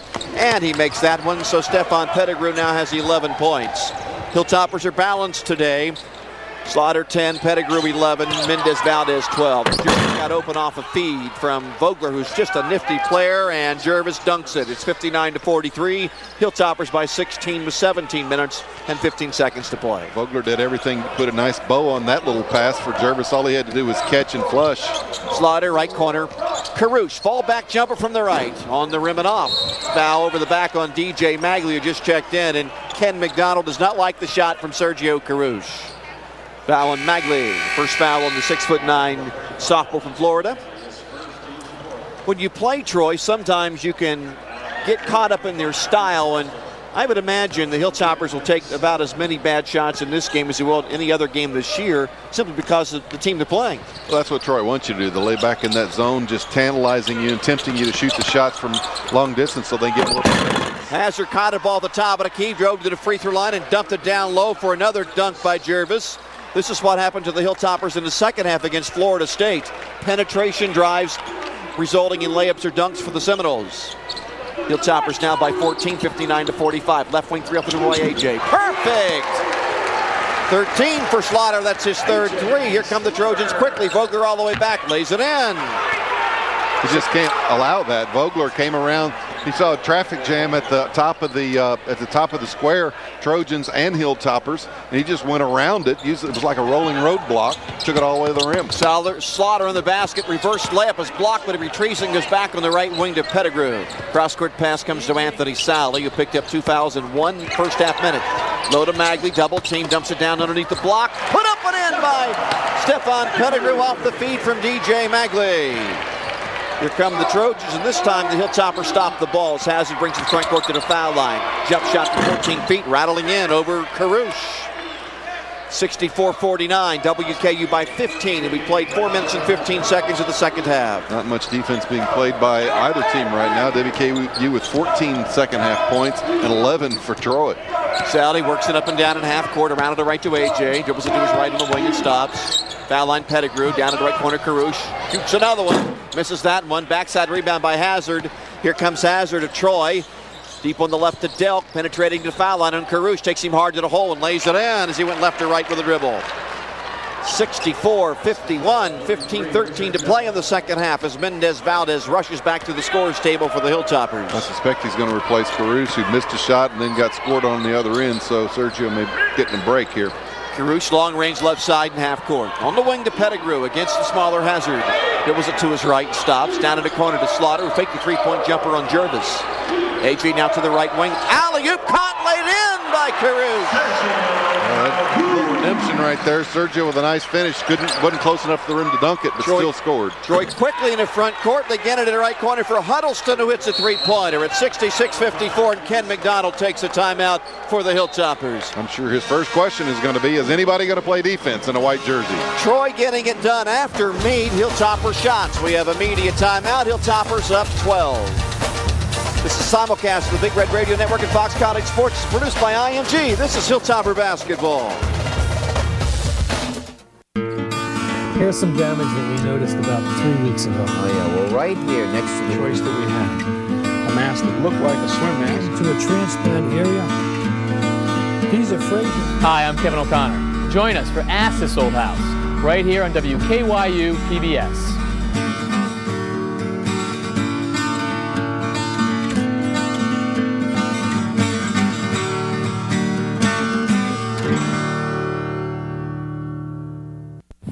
If I had all those tools, I could make furniture just like Norm. You notice how they only show you his good work? There's gotta be a lot of mistakes you never see. They ought to do a blooper reel.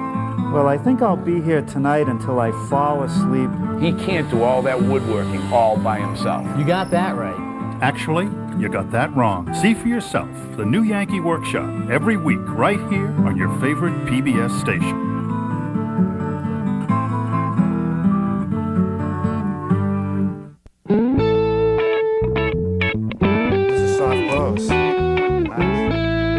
Is a finial detail, and it's capped with this. Hi, I'm Kevin O'Connor. Join me and the rest of the crew for This Old House, America's favorite home improvement series. Tuesdays at 6:30, right here on WKYU PBS.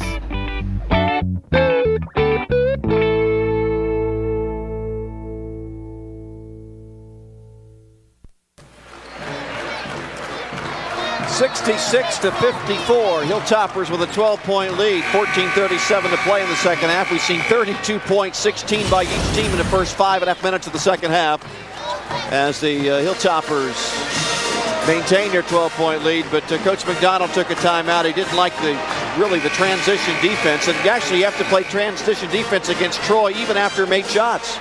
That was a call timeout by Coach McDonald, not a media, so we didn't get updated stats, but both teams blistering. I know the nets in the second half, and Troy, I can't recall any that they have missed. Troy Pressuring in backcourt as Magley throws it up the left sideline. It's tipped away and out of bounds. So now we will have the immediate timeout. Ken McDonald didn't want to wait any longer, wanted to shore up the defense. So now we have immediate timeout. 14:37 to play in the second half. WKU 66, Troy 54. This is a simulcast of the Big Red Radio Network and Fox College Sports. And it's produced by IMG. I have directed the armed forces. Was this the secret weapon used to save America from World War III? Did this machine bring history from the front lines to the headlines? And did this instrument record the final moments of a Howard Hughes tragedy?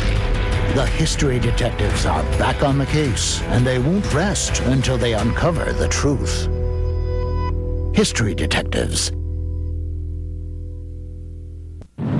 From American experience, 3 years after the Allies bombed Berlin, American pilots returned on a different mission. I had 20,000 pounds of flour. They went crazy. I can still see their arms up the sky. First-hand accounts of the monumental effort to save 2.5 million people from starvation and Soviet rule.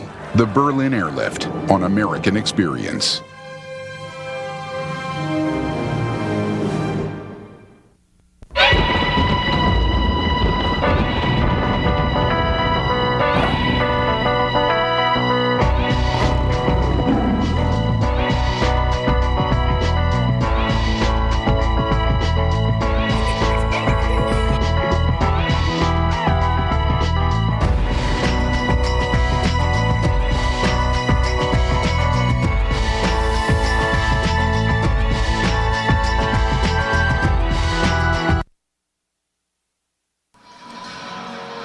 WKU 66, Troy 54, 14:37 to play here in the Sun Belt Conference game. It's now time for our Franklin Bank & Trust bank shot of the game, and that occurred in the last 3 seconds of the first half. Inbounds pass, Vogler breaks one way for Troy. Mendez-Valdez stayed right at home. The pass hit him right in the hands, takes 2 dribbles and lays it in. We've never seen a play like that at the end of a game, half or a game. Never have, and Orlando was glancing up at the clock to see how much time he actually did have once he caught, and he knew he had plenty of time for the 2 dribbles and the easy right-handed layup from the left side. Anthony Sally will make the inbounds pass for WKU in backcourt. Troy with full court pressure down by 12. Sally, the junior out of Richmond, Virginia, looks to throw it in bounds, and goes at foul line to Pettigrew's off his hand. It's intercepted by Delk now on the left sideline and brings it back out top. Coming to corner to Hazard with a drive, flips it up around the rim and off. Tipped back up and in, though, by Telfair of Troy, and now the Trojans are within 10. Costly mistake, and as I thought, both teams shooting very well in the second half. 64% for Troy to start the half, 55% for the Hilltoppers. Orlando open on the left wing. Bullseye! He's too hot to be left open, and now Mendez-Valdez has 15 points. He's averaging 12. Leads the team in scoring and rebounds with 8 so far from the guard position. 4th shot was missed from the left side by Delk. Here come the Toppers running. Slaughter left corner to Anthony Sally. Looking good to go cross court with a pass. Instead goes back out top to Slaughter. Now on the right side to Mendez-Valdez. Fake the jumper, foul line to Magley, whips it down low to Slaughter, got his man in the air and a foul on Hazard. Magley has made some nifty passes, a little high-low action from DJ today from the free throw line area. I believe that's his 3rd good pass from there. Yeah, he's had 3 assists. That would have been his 4th right there had the Hilltoppers been able to convert. But the Hilltoppers really picking apart that 2-3 zone by getting somebody into the free throw line and making that entry pass into there. Once you get it there, it's pretty easy pickings from the high post. Orlando, foul line dribble, muscles it low and throws it through the hands of Sally, and it's out of bounds. Anthony thought Orlando was going to shoot the ball, and it goes through his fingertips. And once you're that committed, it's probably better to go ahead and shoot it, even if it's not a great shot. You might have an opportunity for a put back in an offensive rebound, but Sally was looking for the rebound once he saw Orlando committed to the shot. Michael Vogler will walk at front court for Troy. Loves to go to his right. That time Mendez-Valdez stopped him. He's on the right wing looking for help. Bouncing it down low to Telfair against Magley. He comes to his left in the lane. Goes cross court to Delk against Pettigrew. Down the left corner to Vogler. Vogler bouncing it low on the baseline to Delk, and he's pushed and found by Pettigrew. 5th team foul on WKU the second half. Troy only has 2. Delk with that quick move once he got the entry pass, spinning toward the baseline, fouled by Pettigrew. Pass will come into Telfair in the left corner, 6'6" senior. Now out top to Regis Huddleston, a junior from Mississippi. He stands 6 feet tall. Sally's on him. Huddleston with the dribble. He's hit a 3-pointer this half. Dribbles it chin high, comes all the way to the left baseline, and Magley helped out and cut him off. Cross-court pass comes to Vogler, who made a nice catch against Mendez-Valdez, who's guarding him with a grin. Well, he was grinning because he knew he should have picked off that pass. Very dangerous cross-court pass Orlando would normally have had, just didn't get it. Telfair with a hard muscle move into the paint and banked it up over the Tyler Magley and knocked it in. DJ's defense was good. That was just a better shot. Hilltopper 69, Troy 58. 12:43 to go in the second half. Your Slaughter out front against a 2-3 zone. Deep on the left to Sally. Looking to the foul line to Mendez-Valdez. Makes the catch, squares up, goes behind him to Magley. In the right corner to AJ. AJ deep in the right corner to Pettigrew. They double team him. Foul line to Mendez-Valdez. Left side Sally, who faked the jumper, comes to his left for a 16-footer. And it rattles in. Gave up the three-point shot. Sally with one dribble to his left. Got a nice 18-footer, though. Vogler, baseline right. 10-foot jumper off the dribble. Swish. 11 for Vogler. It's 71-60. And here comes Sally as he brings it across the timeline. Troy makes such good outlet passes after made shots. I mean, they're in the front court in 2 seconds. They're looking to move that ball in transition. AJ foul line dribble off the move to his left, and that one settles home. Okay, that's a difficult shot moving to your left like that, but Slaughter does it with the best. Nice little one dribble move. Jumping floater, knocked it down. Delk in the lane, hook shot off the dribble. In and out, looked good, didn't go. Mendez-Valdez with his 9th rebound. That's a career high for the 6'1" senior. Left side, Sally for a 3 from the wing. Swish! Good pass from Mendez-Valdez as Anthony Sally knocks it home. 5 quick points for Sally. Again, under control. That time he went long range. Previous time he gave that up for the shorter 18-footer. Prior to making his last 2 shots, Sally had missed 11 of his previous 14. Vogler open right side, missing a jump shot. Tipped up, no good. Magley tipped it up in the air, but Vogler retrieves it, and Magley fouls him. Second foul on the Hilltopper center, DJ Magley, and we have immediate timeout with 11 minutes and 15 seconds to go in the game. Hilltoppers now by 16 over Troy. It's 76-60. This is a simulcast of the Big Red Radio Network and Fox College Sports. It's produced by IMG. This is Big Red Basketball.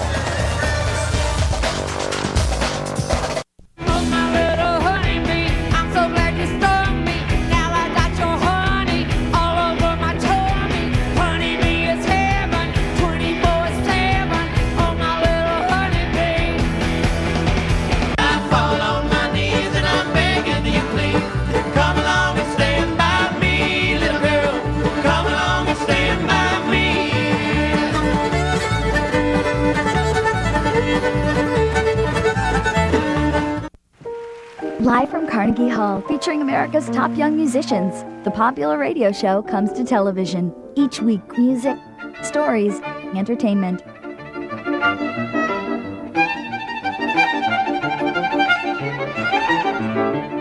Expect the unexpected. Oh, hi, Tessa, remember me? From the top, live from Carnegie Hall, with host Christopher O'Reilly.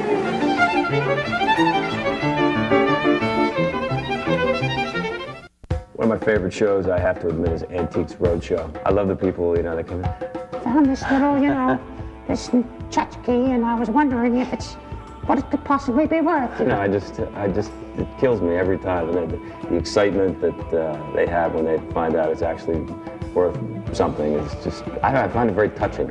Hey, I'm Kevin Bacon, and public television is my source for Antiques Roadshow.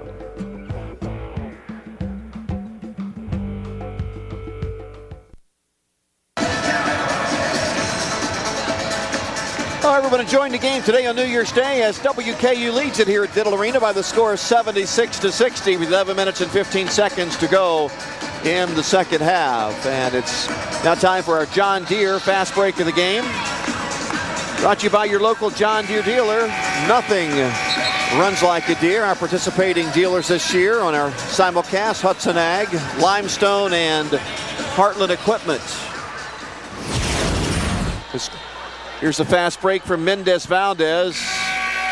AJ, and then the alley-oop to Carouche. That occurred in the first half, and that is today's John Deere fast break of the game as Carouche finished it with a dunk shot. Vogler has it inbounds for Troy on the left side to Delp. Knocked away by AJ Slaughter over into the scorers table. WKU now blistering the nets in the second half. 67%, 56 for Troy, 61% for the Hilltoppers for the game. Japeth Aguilar back in the game for the second time today. Just blocked a shot. Huddleston caught the backdoor pass. The 6-foot guard went to the rim, and Aguilar knocked it out of bounds. Inbounds pass comes to Jervis. Back now on the wing to Vogler. Back behind him to Huddleston. Threw it behind him. It's over and back at a Troy turnover. That is only their 9th.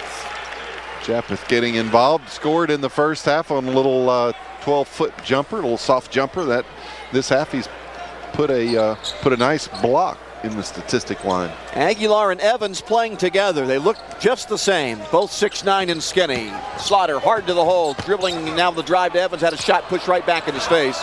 Jeremy didn't go up with that one very strongly, and Delk blocked it and it rolls out of bounds, and the Hilltoppers will get it back. Now Jeremy usually has a pretty explosive jump shot with those long outstretched arms. That time the only thing lacking was the explosive part. he had his feet split. He didn't gather himself and get a good explosive jumper.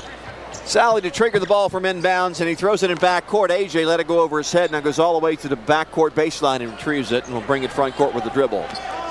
AJ has scored 15 today. His average is 16. Sally, long range right side, in between the circles to Aguilar. On the left side to AJ, down in the corner to Mendez-Valdez. They double team him in the corner. He's in a lot of trouble, and he falls away and throws it off the shin of Hazard and out of bounds to save the day for the Hilltoppers. It's a risky play, smart play, but risky. The risk is that the ball bounces off the defender and comes back and hits you when you're out of bounds. The ball would go the other way if that were to occur. Don Maestri has a substitution. He brings in Antoine Jones, a 6'6" junior from Mississippi, and takes out Hazard, who's been very quiet in the second half. He had 10 first half points, but only 2 this half. 4 on the shot clock as Mendez-Valdez throws it on the wing to AJ. Slaughter to his right with the dribble. Vogler rolling to the top of the key. Jumper off the dribble, no good. Sally tipped it to Evans, who laid it in. No, missed it. Then put it back up and on a second try. Well, he stuck with it. Good job by Sally to get the ball to him off the offensive. He couldn't gather it in. Sally couldn't, but he was able to tap it over to Evans down low for the easy one. Evans now with 14 points in this one. Hilltoppers leading by 18, 78-60 halfway through the second half. They're looking low to Jervis against Evans. Vogler couldn't get it in. The point guard comes to the right wing, goes out top to Delk, who fakes left and comes right, rising up, and it settles in on a little fingertip roll from 6 feet away. Well, that was an explosive move. 78-62, 9:35 to go. This Troy team is quicker than they've been in the past. And they were quick before. Moving screen on Aguilar away from the ball, trying to free up Slaughter for a jump shot. Seen that whistled on the Hilltoppers twice this afternoon, once in the first half, once in this half. It certainly seems to happen more against WKU than their opponents this year. It does. It does. I'm not sure why that is. But the Hilltoppers do run a lot of screens, so I guess the opportunity for a moving one occurs a little more often. Vogler front court. The point guard drops it to the center. Jervis at the top of the key. Coming to take a handoff is Huddleston, flying to the top of the key and shoots a 3 off the dribble. And it wedges up behind the backboard and iron. Put back shot by Jervis is blocked by Evans. Another shot was a shot by Troy under the bucket. It was a foul. It's either a Mendez-Valdez or Sally. Yeah, Mendez-Valdez. That's his second foul, and Troy will be shooting free throws. It'll be Antoine Jones, who has a brother, James Jones, who plays at Arkansas State. Exciting to see Evans block the 7-footer's little jump shot in close to the rim. Not a very aggressive shot by Jervis. Evans skied and got that one. Jones hits the free throw, his first point of the day, and he averages 5 points a game off the bench. Anthony Sally leaving for the Hilltoppers. He scored 5 quick points a couple of minutes ago. And Jones hits 2 free throws. WKU 78, Troy 64. The Trojans have scored 4 in a row. Just when you think the Trojans are out of it, the Hilltoppers turn around and look, and then it gets, they gain 4-6 points just in a heartbeat. Doesn't take long. Cavoro drops a pass at half court, and Delk catches the pass that comes front court to the left baseline against Cavoro. That comes hard to the hole, and there's a foul on Cavoro. Unfortunately, I believe that foul probably should have been on Troy's Delk. He extended his off arm, wrapped it around the back of Cavoro, who just stood there, and the foul was called on Dayon Cavoro. Delk with a big cheeser going. He knows he got away with it. He's smiling, knows that he got away with a hook. They showed on the replay there, and he in fact did get away with it with the call there. Well, the officials are human. They'll miss one once in a while, and they missed that one as Delk shoots a free throw and makes it. It's a 1-and-1. If Troy can make some free throws, they can get right back in this thing. They are in the bonus. Troy is only committed as a team 2 fouls. Delk hits it. Richard Delk has scored 13 points, and now the Trojans have scored 6 in a row to cut the Topper lead to 12 again. Well, that's where it stood at halftime, so we played all this time in the second half, and nothing's been gained by either side. Ken McDonald sends in Pettigrew and takes out Aguilar. Evans looks to throw it in bounds and does up on the right sideline to Mendez-Valdez. He's hounded by Josh Williams, a lightning-quick 5'10" guard. Orlando coming across the timeline with a protected dribble, goes to the top of the key. Looks inside, lobs it, Jeremy, caught it! Holy moly! There's a dunk for you! Holy cow, what a pass that was. And Evans with those big arms skied up there and got a hold of it and knew what to do with it when he caught. How about this game, Hal, for Mendez-Valdez? 15 points, 9 rebounds, 9 assists, 0 turnovers. Troy with the dribble to front court. It's knocked off the knee of Delk and it rolls out of bounds for a Trojan turnover. Well, Orlando is set up to have a triple-double here. One more rebound and a couple of assists, and he's there. This is coming off his 25.7 rebound effort against Florida State. And don't forget the 3 steals. Slaughter lobs it over to Mendez-Valdez in front court between the rings to Jeremy, advancing to the top of the key, deep on the right to Orlando, down in the right corner to Pettigrew with a baseline drive cut off by Jervis. Fires it up front to AJ, coming into the lane, hanging, jumping it low to Jeremy. You're up on his back, flips it up, wipe it away, banked it in, will not count. Foul on the floor. That's just the 3rd foul on Troy as a team. Yeah, Jervis was up off of his feet there. Evans still had his dribble and was able to put it on the floor. See him receiving a nice pass there from Slaughter on the penetration. And the foul. Well before the shot. Second foul on Jervis of Troy, and Slaughter will throw it in from the baseline in front court. Lobs it back court, and Mendez-Valdez goes in back court and retrieves it. He'll come to the top of the key area, now backs up and goes on the left side to A.J. Slaughter against the Troy zone. One-handed pass on the right to Mendez-Valdez. Overhead pass on the left side to Slaughter on the wing. A.J. between the circles to Jeremy. Back on the wing to A.J. Slaughter one dribble. Lobs it on the right side to Mendez-Valdez. 12 on the shot clock as he goes out toward the top of the key and stops. Deep on the right to Cavoro on the right. Rolls it low to Evans, and he's accosted from behind by Jervis. Accosted. Somebody's been working with the thesaurus this week. I had a lot of days off. What the holidays do for you. 80-66, WKU by 14 with 7:36 to go in the game. And this is a simulcast of the Big Red Radio Network and Fox College Sports, and it's produced by IMG. Next time on Nova, in an aerial arms race. The MiG-15s were fast, very heavily armed. Over 30 pilots mysteriously disappear. They may have survived the shoot down of their plane. Scientific detectives uncover their stories. Lo and behold, they wore Captain Cope's dog tags. And the technological secrets behind the world's first jet war. Missing in Meg Alley on Nova.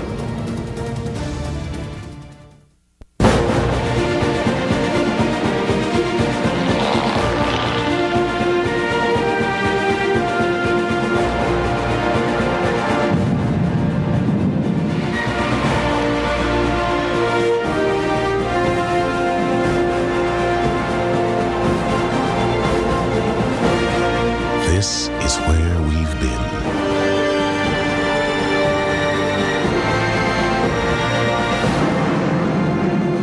This is what we were.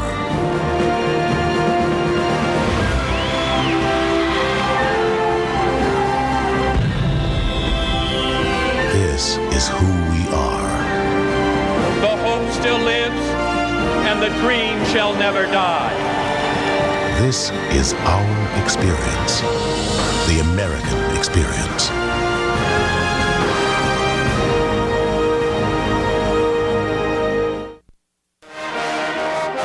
The Hilltoppers have led this one since the opening tap. They've had one tie at 2. The lead is now at 14 at 80-66. The Hilltoppers' biggest lead today has been at 18. Both teams have balanced scoring. WKU with 4 in double figures. Troy has 4 as well. Jeremy Evans has 15. A.J. Slaughter and Orlando Mendez-Valdez. Actually, Jeremy Evans should have 15 points. Mendez-Valdez and Slaughter with 15 as well. Pettigrew with 13. For Troy, you have Delk with 13, Hazard with 12, Lee with 12, and Vogler with 11. And this date in Hilltopper basketball history, New Year's Day of 1949. Hall of Fame player, later turned Hall of Fame coach here on the Hill, John Oldham, and his roommate Bob Lavoie led the Hilltoppers into Philadelphia, and they beat St. Joseph's 86-69. That team finished 25-4. Inbounds pass from the baseline to Pettigrew. Caught it after a second try. Goes in the corner to Cavoro. Was open. Missed it. Pettigrew with the right hand. Missed the tip and wouldn't stay down. And Jones rebounds it for Troy and brings it front court with 7 minutes and 20 seconds to play in the game. WKU by 14. Hazard topping the jumper off the dribble. No good. Jeremy Evans with a rebound for the Hilltoppers. Evans now has 7 rebounds, more than he's had in a while in a game, Hal. Yes, indeed. He'd had only 3 or 4 rebounds in 4 straight games, and the Toppers need more rebounds than that from Jeremy Evans. 7 minutes to go, and WKU leads it by 14 points. Mendez-Valdez dumps a low to Pettigrew, back on the wing for Cavoro. 3 from the left, it's no good. Mendez-Valdez with his 9th rebound. Right wing to AJ for 3. Swish! That was Orlando's 10th, so he's got a double-double. He needs 1 assist for the triple-double. He's 6'1" and has 10 rebounds. Right corner 3 by Lee, misfires, but he's knocked over by Cavoro and fouled. And Travis Lee will shoot 3. Mendez-Valdez with 10 rebounds, 15 points, 9 assists, and 2 steals. And I can't recall a game in recent time where I've seen a team trying to break a 2-3 zone by putting a 6'1" guard at the free throw line. Normally you have one of your bigger players there, but Mendez-Valdez has carved it up like a hot knife through a stick of butter. Yeah, you just got to get the ball in there, and unless they really come and swarm you there, then you have an opportunity to turn and face and look at all kinds of options on either side of the blocks or kick outs to the wings or whatever. You've got a lot of options from that free throw line if the zone sags off of you. Junior guard Travis Lee, standing at 5'10", hits a free throw, shooting another one and making it. 14 points for Lee, who is shooting 3 free throws because he was fouled on the shot from the corner from behind the line. Now we are told that Mendez-Valdez has picked up an assist. 10 assists. It's a triple-double. Yep. That's the first one we've had in quite a while for the Hilltoppers. Travis Lee with 3 free throws. 83-69, WKU by 14. Pettigrew backcourt pass against pressure. Running to baseline, goes to the corner to Slaughter. They come the double team. AJ retreats with the dribble in the baseline. Now comes over to the left side. Throws it front court. Nice catch in the corner by Carouche. Back deep now on the wing to AJ Slaughter. Baseball pass coming cross court to Mendez-Valdez. Back to AJ on the left side. In between the circles to the center, Evans. Now back to Slaughter. Toppers working some clock with a big lead of 14 points and 6:20 to go in the game. AJ dumps the baseline right to Pettigrew, guarded by a smaller player in Williams, and Williams fouled him. That'll only be the 15th foul on Troy. No shots. Troy now playing a man-to-man, have done that very rarely in this game. Just can't guard as well. AJ Slaughter will make the baseline pass. Looking. Throws it out, must have been tipped or rolled off his hand because it was picked off by Lee, far shy of his target. Mendez-Valdez, and Lee pulls up and misses a front court 3 from left to the key. Sergio Carouche with a Hilltopper rebound. That's his first of the afternoon. And the average is over 7. His minutes are a little down today as well. Carouche, 11 minutes played so far. Here's Carouche, long range right side. 2-3 zone for Troy. Evans foul line to Mendez-Valdez. Oh my goodness, a bounce pass through people to Pettigrew, who lays it in. Wow. Another assist for Orlando. Nice entry pass to him. He turned and fired just a super on the button bounce pass to Pettigrew for the easy finish. Stefan has 15 points. Pulling up in the paint off a dribble from the right wing to the free throw line area is Hazard. A 2-pointer. Hilltoppers 85, Troy 71. 5.5 minutes to play in the game. Slaughter coming right at the key. Between the circles to Evans, left side Mendez-Valdez. Here's a 3, no good. Tipped around inside, Jeremy Evans rips it down and he's fouled by Telfair of Troy. One of the few misses from Mendez-Valdez, 3 out of 7 from downtown today. In his last 5 games prior to this afternoon, he had made 20 of his last 38 three-point shots. I think he felt like he made that with just judging from his body action once he let that one go from right in front of us, but it was a little bit too long. Slaughter inbounds pass to Carouche in the left corner with a brand new shot clock. Reversing his dribble to the baseline for a 12-foot jumper. He misses that one. Mendez-Valdez knocks the ball around. It falls to the floor, but Jones retrieves it for Troy. And here comes Williams. Williams front court to the top of the key against Mendez-Valdez. Left of the lane, underhands it to Hazard. Comes into cross court to Jones for a 16-footer. He misses it. Carouche with another rebound. And now to Orlando Mendez-Valdez. 4 minutes, 50 seconds to go. Caruso on the right, front court. Between the circles to Mendez-Valdez against Williams. Hilltoppers minutes away from advancing to 8-4 and 2-0 in league play. They'll be at home against Arkansas Little Rock, also at 2-0 in league play, Saturday at 7 o'clock. Baseline right to Pettigrew. Went up for a shot, took it away from him. A lot of contact there. Steal by Delk, racing front court. Delk lays it in. He can really fly. We never say die attitude from the Trojans from Troy. There's, even though they're down a big margin, still mounting a charge. 85-73. In the 2 games against Troy last year, WKU scored 94 in Troy.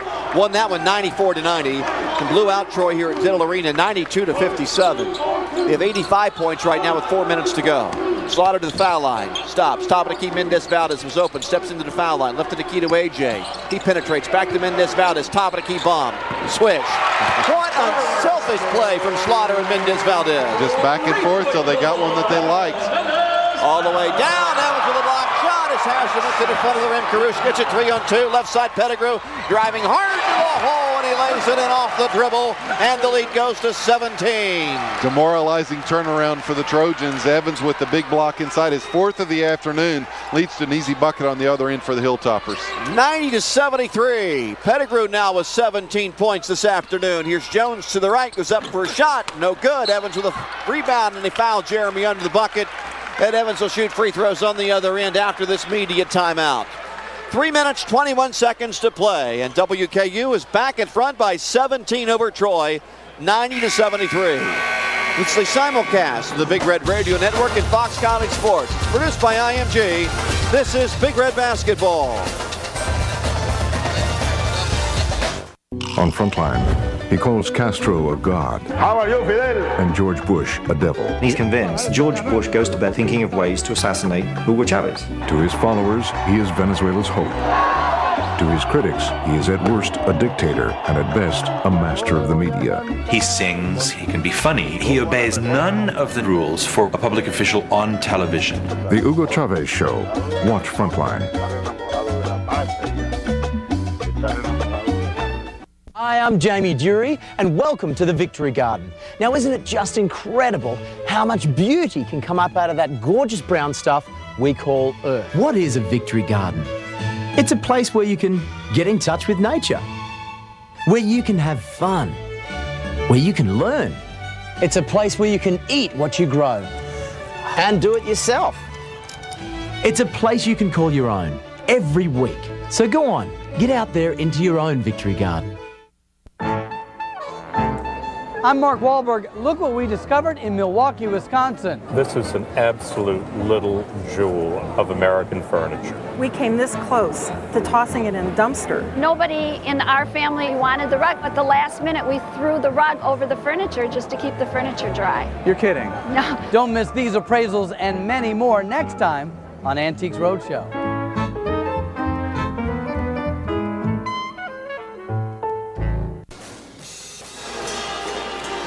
Hilltoppers leading Troy today 90-73, and it's been some day for the 6'1" senior guard out of San Antonio, Texas for WKU, Orlando Mendez-Valdez.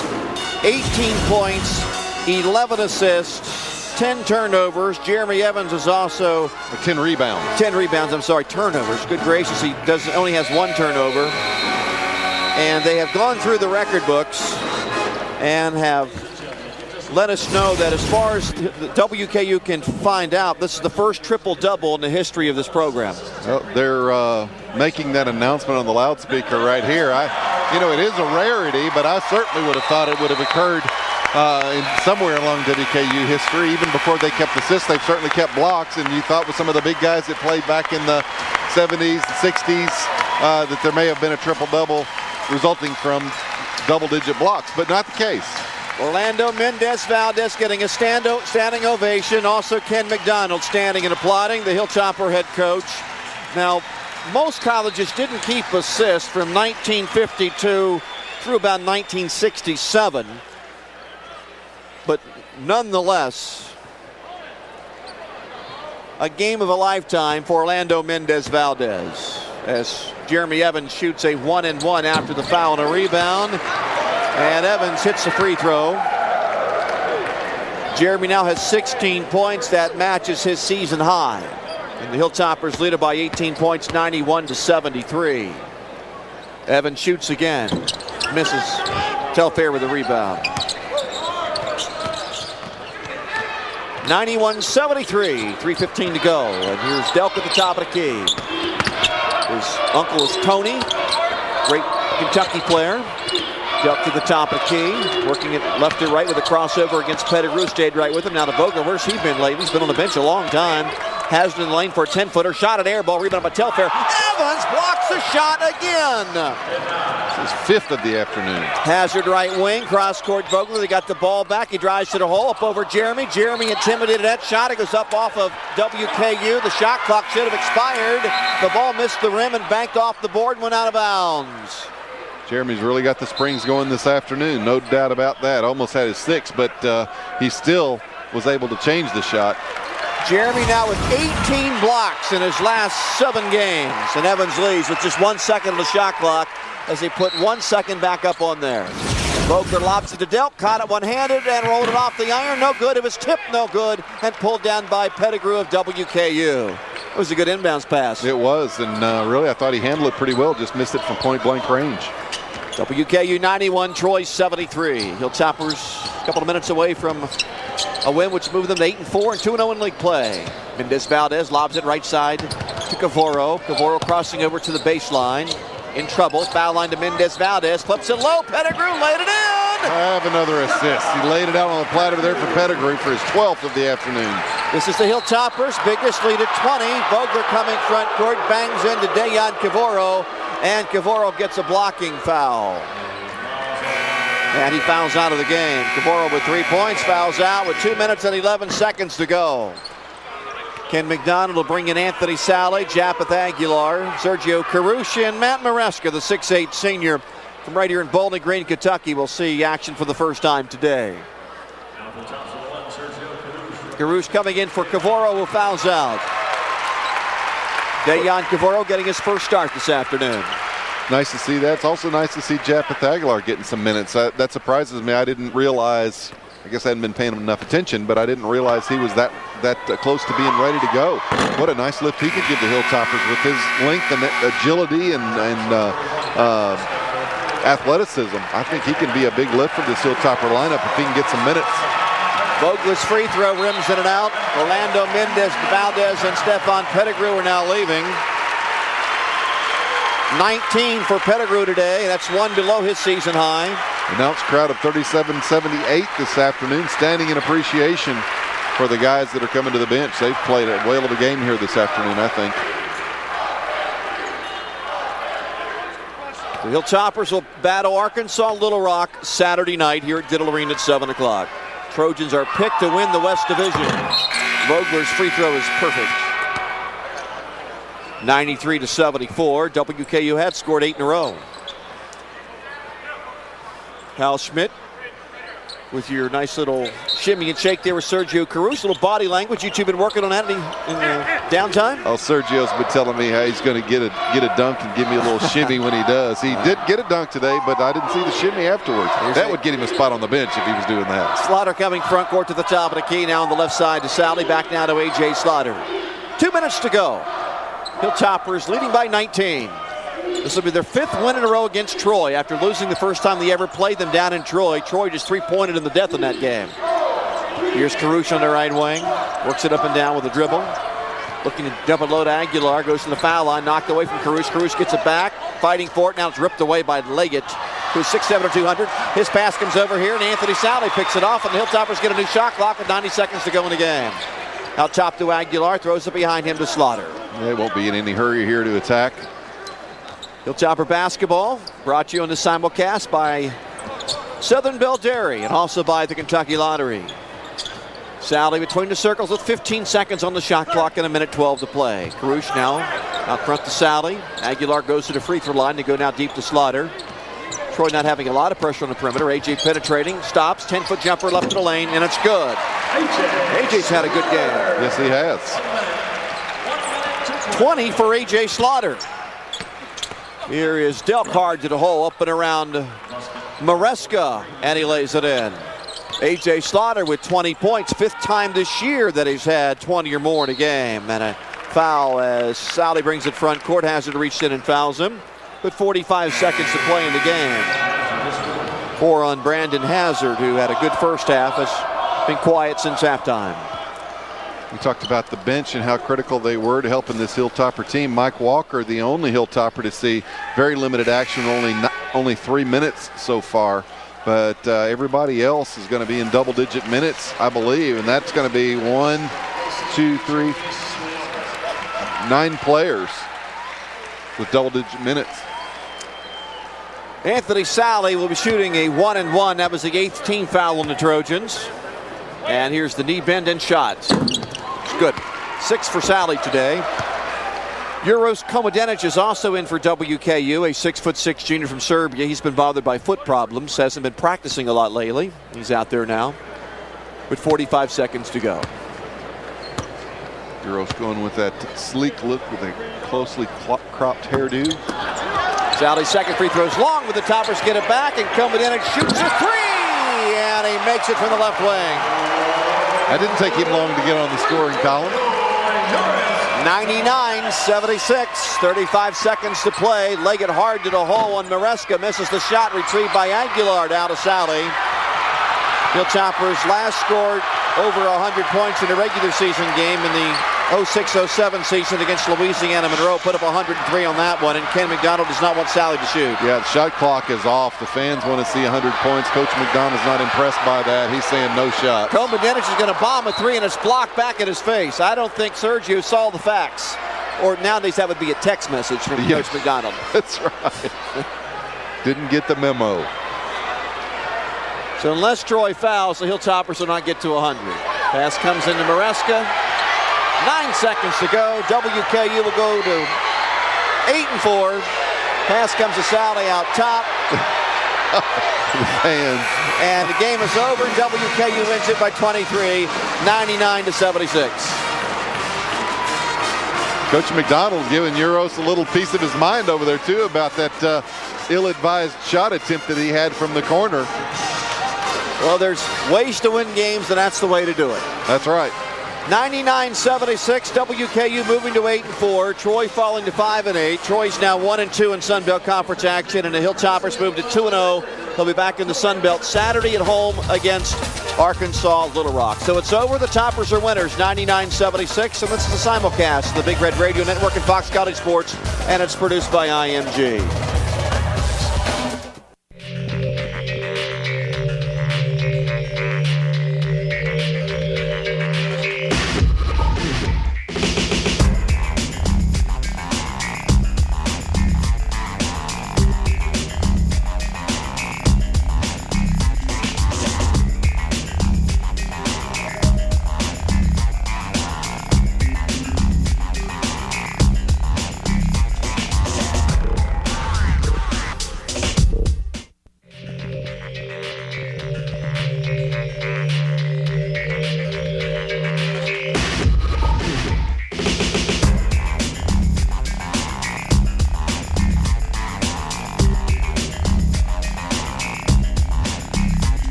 Drive by the baseball fields in a lot of towns and you see that they're empty unless there's an organized game.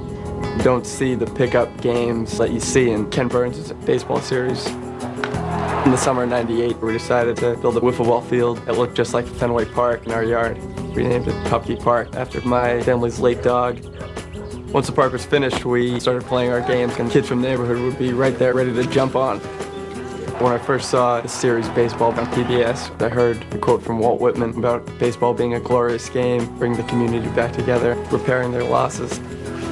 We saw how kids were drawn to Pupkey Park. At that point, we decided to have a community event to raise money for the Jimmy Fund for cancer research and care. Opening day, about 500 people came out. One of our friends sang the national anthem. Father Walsh came down and blessed the field, and everyone got to step up and take a swing at Pupkey. At the end of the day, we'd raised $15,000. In 4 years, we've raised $70,000 for the Jimmy Fund. I first heard that Walt Whitman quote in the series Baseball, and I think here at Pupke Park, we've celebrated baseball, brought people out of doors, and repaired the losses of kids with cancer. For a few kids who just wanted to build a wiffle ball field, it's become so much more than that. Now, Pupke Park has a life of its own.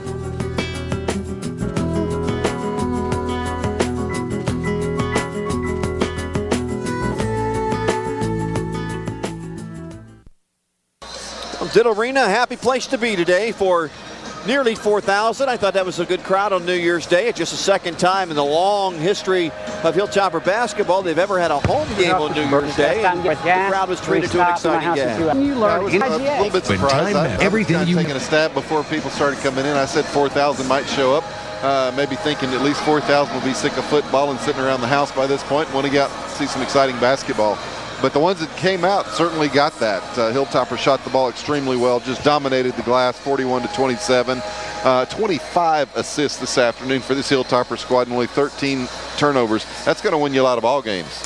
They're pulling against a Troy team that is not good defensively. They give up 83 points per ball game, probably the worst defensive team in the league. But then again, you still have to execute, and the Hilltoppers were able to get things done. Their field goal per shooting was outstanding. They took good shots. They made good passes. They were unselfish today in shooting 58% from the field. Well, no doubt. And when you wind up with 25 assists in a game, that proves that they were very unselfish, and in a game that sometimes can get a little sloppy when you're playing Troy, because as you mentioned, Troy's not interested in playing a lot of defense. They just want you to get a quick shot so they have another opportunity to come down and shoot one.